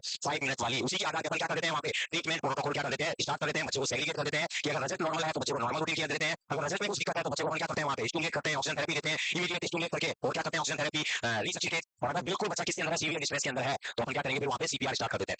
देन नेक्स्ट यहाँ पे क्वेश्चन पूछा जाता है, और क्वेश्चन क्या पूछा जाता है, रेट और एफर्ट वाला अपन ने डिस्कस कर लिया। देन किसका स्कोरिंग सिस्टम, देन कौन सा स्कोरिंग सिस्टम कि आपको क्राइटेरिया दे देगा और स्कोरिंग सिस्टम वहां पे दे देगा। मिनिमम स्कोर कितना रहता है, मैक्सिमम स्कोर। नेक्स्ट क्वेश्चन कि minimum score and maximum score क्या 3 से 10 रहता है, 3 से 10 या 0 से 10। भाई स्कोर इज रेंज, स्कोर का रेंज क्या रहता है यहाँ पे देखा, 0 से लेके 10 कितना रहता है, 0 से लेके 10। एक स्कोर होता है जीसीएस लास्ट कोमा स्केल, जो कि न्यूरोलॉजिकल असेसमेंट कौन करते हैं, EVM, high response, verbal response, motor response, पांच क्राइटेरिया ढूंढते हैं। तो वहां पे आपको ध्यान रखना है कभी भी स्कोर 0 नहीं होता, वहां पे जो स्कोर का रेंज होता है 3 से लेके 15। कितना रहता है, 3 से लेके 15। लेकिन अफगान स्कोर में स्कोर कितना आ सकता है, बिल्कुल 0 से लेके 10 वहां पे आ सकता है। इसका स्कोर रेंज वन स्कोर के अंदर या फिर बात करूं वन क्राइटेरिया के अंदर मिनिमम क्राइटेरिया 0 और मैक्सिमम क्राइटेरिया 2। ये तो जो रेंज है वो टोटल 5 क्राइटेरिया की। अगर मैं बात करूं रेस्पिरेशन की, ओनली मैं बात करता हूं रेस्पिरेटरी एफर्ट की, तो रेस्पिरेटरी एफर्ट 0 भी आ सकता है, 1 भी आ सकता है और 2 भी आ सकता है। वन क्राइटेरिया के अंदर मैक्सिमम स्कोर कितना होता है 2 और मिनिमम कितना होता है 0, और टोटल रेंज स्कोर की कितनी होती है यहाँ पे 0 से लेके 10। क्लियर है यहाँ पे सभी को। देन आप दर्शन यहाँ पे कर सकते हैं, किसके दर्शन करेंगे, सभी करेंगे, किसके दर्शन करेंगे,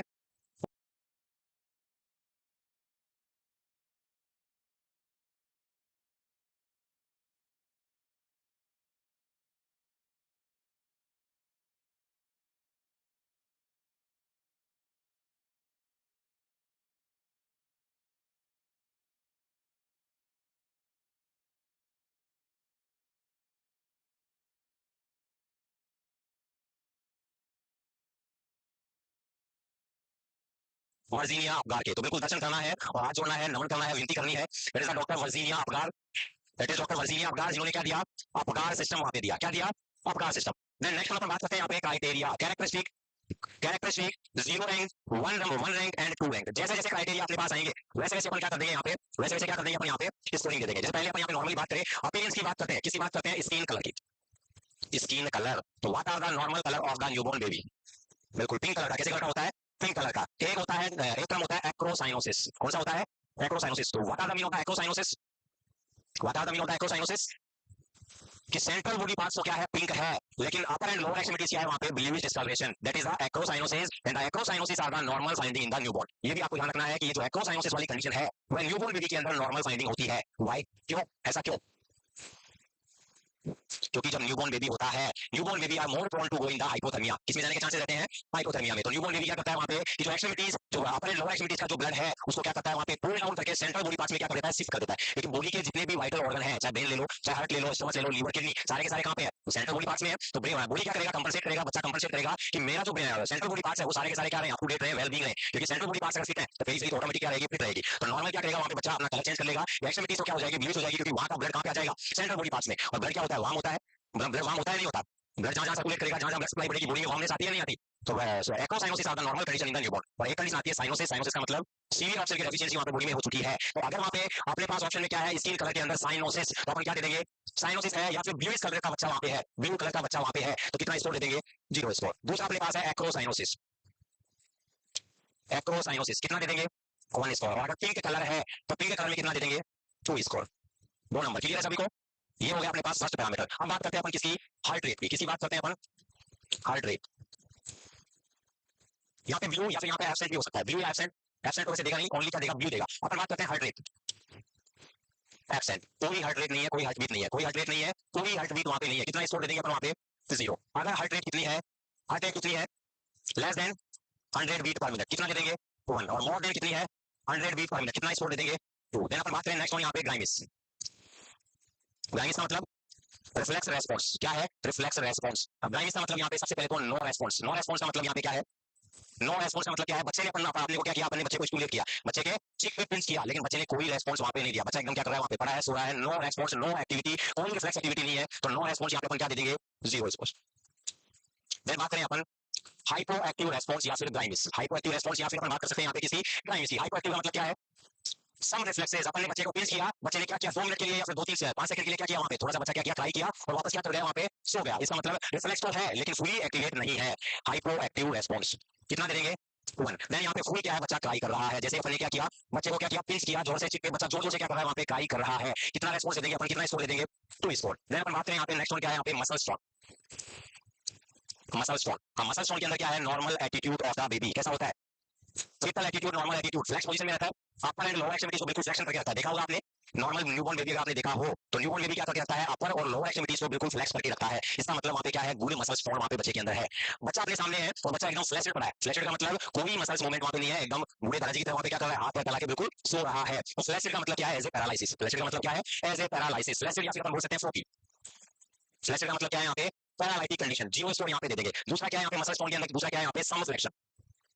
सम फ्लेक्शन, सम फ्लेक्शन का मतलब कुछ फ्लेक्शन वहां पे है, पूरा फ्लेक्शन तो नहीं है लेकिन कुछ फ्लेक्शन वहां पे बच्चे की बॉडी में है। कितना स्कोर दे देंगे 1 स्कोर। और अगर फुली बॉडी बच्चे की क्या है, फुली बॉडी बच्चे की क्या है, वहां पे फ्लेक्स है, फुली बच्चा क्या है वहां पे फ्लेक्स है, कितना स्कोर दे देंगे 2 स्कोर। अब नेक्स्ट वन बात आती है अपने पास इसकी, respiratory assert, not a rate.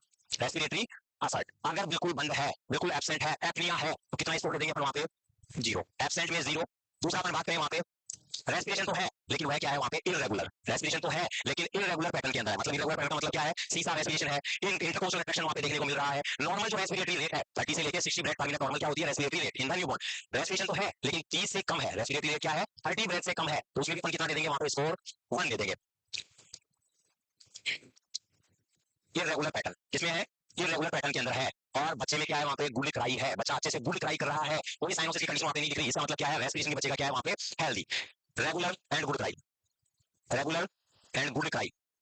तो ये क्या है अपने पास अवगार स्कोर के पैरामीटर। ये क्या है अवगार स्कोर के पैरामीटर। पहला पैरामीटर क्या है, that are the appearance. Skin colour आपने चेक किया, अगर पूरी बॉडी में क्या है वहां पे साइनोसिस है 0 स्कोर, एको साइनोसिस है कितना दे देंगे 1 स्कोर, फुली बॉडी पिंक है कितना स्कोर दे देंगे 2 स्कोर। दूसरा आता है हार्ट रेट, बिल्कुल एब्सेंट है, कितना स्कोर दे देंगे 0। वहां पे क्या है हार्ट रेट तो है लेकिन बिलो क्या है 100। Normal heart rate of the newborn baby कितनी होती है, कितनी होती है 120 से लेके 160 बीट पर मिनट। क्लियर है, तो हार्ट बीट तो है लेकिन 100 से कम है, कितना स्कोर 1 स्कोर। और अबव 100 है तो कितना दे देंगे 2 वहां पे दे देंगे। नेक्स्ट हम बात करते हैं ग्राइमिस की, मतलब रिफ्लेक्स रेस्पॉन्स। अपन ने बच्चे को पिंच किया, रिफ्लेक्स दिया, कोई रेस्पॉन्स नहीं है, 0 वहां पे दे देंगे। कुछ वहां पे क्या है, सम वहां पे क्या दिया बच्चे ने, कुछ रेस्पॉन्स वहां पे दिया, हाइपो एक्टिव उस टाइम दिया और 2-3 सेकंड बाद में बच्चा थोड़ा सा क्या किया वहां पे क्राई वाई करके वापस सो गया, 1 स्कोर वहां पे दे देंगे। और जैसे ही बच्चे को पिंच अपन ने किया, बच्चा जोर से चीख रहा है, चिल्ला रहा है, फुली रिफ्लेक्स एक्टिवेट वहां पे हो रहा है, कितना स्कोर दे देंगे 2 score. Next one muscle stone, अगर बच्चा बिल्कुल क्या है फ्लैशड है, एकदम फुली बॉडी फ्लेक्स है, 0 स्कोर, कितना दे देंगे 0। सम फ्लेक्शन या फिर मिनिमम फ्लेक्शन वहां पे है 1 स्कोर, और फुल बॉडी फ्लेक्स है, कितना स्कोर दे देंगे 2 स्कोर। नेक्स्ट वन अपने पास क्या है, next one data respiratory effort. अगर बिल्कुल रेस्पिरेटरी एपनिया है 0 स्कोर अपन दे देंगे। इररेगुलर रेस्पिरेशन है या फिर बात करूं मैं 30 ब्रेथ से कम है, कितना दे देंगे 1 स्कोर। और मोर देन 30 है, रेगुलर है, नॉर्मल है, बच्चा गुड ट्राई कर रहा है, इसका मतलब रेस्पिरेशन भी क्या है वहां पे वेल बीइंग वहां पे बच्चे की है, कितना स्कोर वहां पे दे देंगे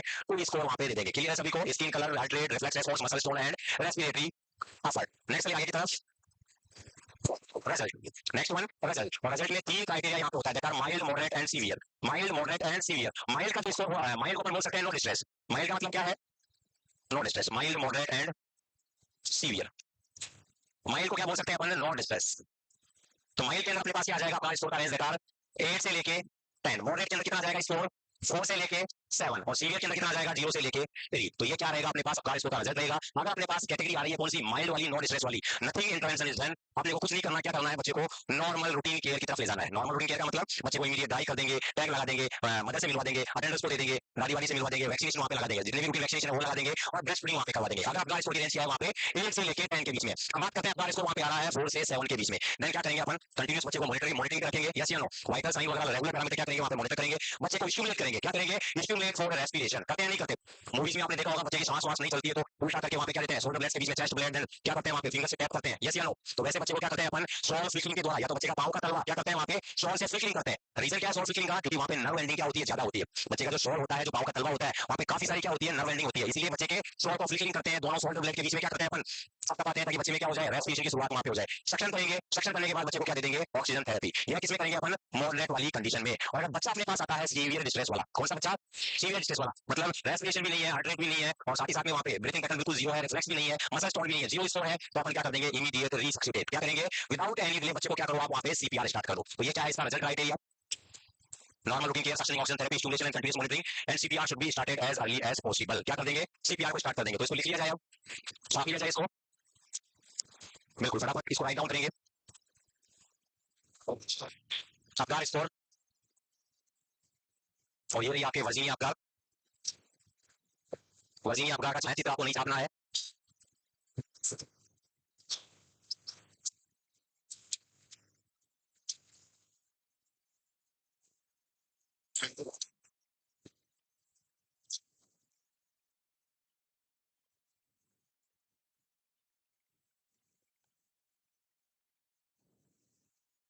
one minute and 5 minute, 5 minute is more valuable finding. Minimum score 0, maximum 10।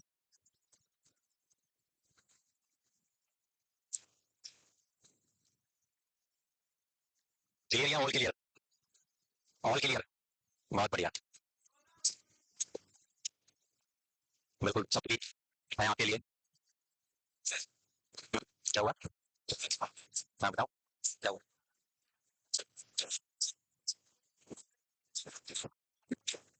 Personally मिलना।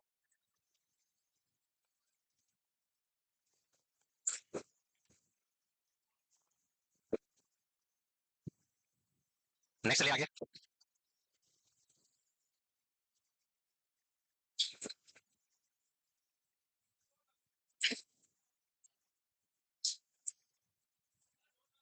बिल्कुल, दो शब्द भी आप सभी के लिए है। नॉट सेट 7 के रिजल्ट से सब हताश होंगे, यस या नो? नींद नींद भी उड़ी होगी 2-4 दिन के लिए, उड़ी थी या नहीं उड़ी थी? कई लोग ऐसे भी होंगे जिनका प्रीलिम्स क्लियर था, मेंस नहीं हो पाया, है ना? तो दुखी नहीं होना है, क्योंकि यही एक जर्नी की शुरुआत सबसे बड़ी होती है कि जहां पे अपन ये चीज ठान लेते हैं कि मेरे को करना ही करना है, तो फिर वह चीज अचीव जरूर होती है। वो कहते हैं ना कि सब कुछ सोच पे डिपेंड करता है कि मान लो तो जीत है और ठान लो तो जीत है। मानना और ठानना दोनों एक तराजू के पहलू है। मानना और ठानना दोनों ही क्या है, तराजू के पहलू। कि ठान लिया अगर अपन ने तो जीत मिलना तय है, लेकिन 7 के रिजल्ट से अपने को सीखना क्या है कि कहाँ पे कमी रही, कहाँ पे गलती हुई, क्या नेगेटिव पॉइंट अपने रहे, कौन सब चीजों को क्या करना है, क्लियर करना है, क्या टाइम मैनेजमेंट वहां पे होना चाहिए। तो ये सबके ऊपर दो सब कहना चाहूंगा कि असफलता एक चुनौती है। अरे असफलता एक चुनौती है, इसे स्वीकार करो और देखो ढूंढो, देखो ढूंढो कहाँ कमी रह गई, उसमें सुधार करो। और जब तक ना सफल हो तुम, नींद चैन को त्यागो तुम, और संघर्ष का मैदान छोड़कर मत भागो तुम, मत भागो तुम। और कुछ कुछ किए बिना ही, अरे कुछ किए बिना ही जय जयकार नहीं होती, कुछ किए बिना ही जय जयकार नहीं होती, और कोशिश करने वालों की कभी हार नहीं होती। तो असफलताओं से क्या करना है, अपने को सीखना है, कोशिश करते रहना है लगातार। हर दिन लाइफ में एक नया कुछ ना कुछ अपने को क्या करना है, सीखना है। ये राइट डाउन कर लिया, नेक्स्ट चलिए आगे। Next one, next one is the result parameter. Characteristic, 5 characteristic, criteria, 5 criteria, minimum score 0, maximum 10, 1 criteria का minimum 0, maximum 2।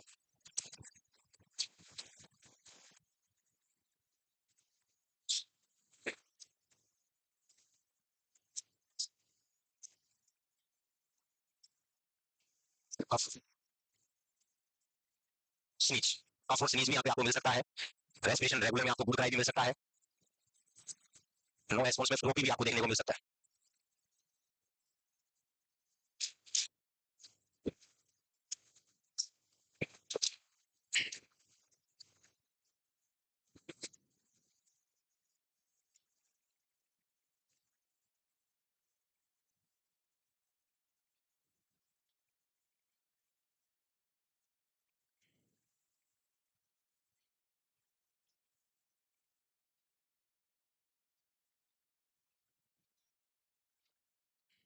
Car sports related question भी अपन डिस्कस करेंगे। 2 या 3 क्वेश्चन है जो अपन पैरामीटर के बिहाव पे कैलकुलेशन यहाँ पे क्लास में डिस्कस करेंगे, ताकि किस टाइप के क्वेश्चन वहाँ पे पुट होते हैं वो अपन डिस्कस कर चुके हैं, मतलब डिस्कस ऑलरेडी अपन वहाँ पे करके देख लेंगे। अगर ऐसा क्वेश्चन आता है तो अपना रॉन्ग ना हो।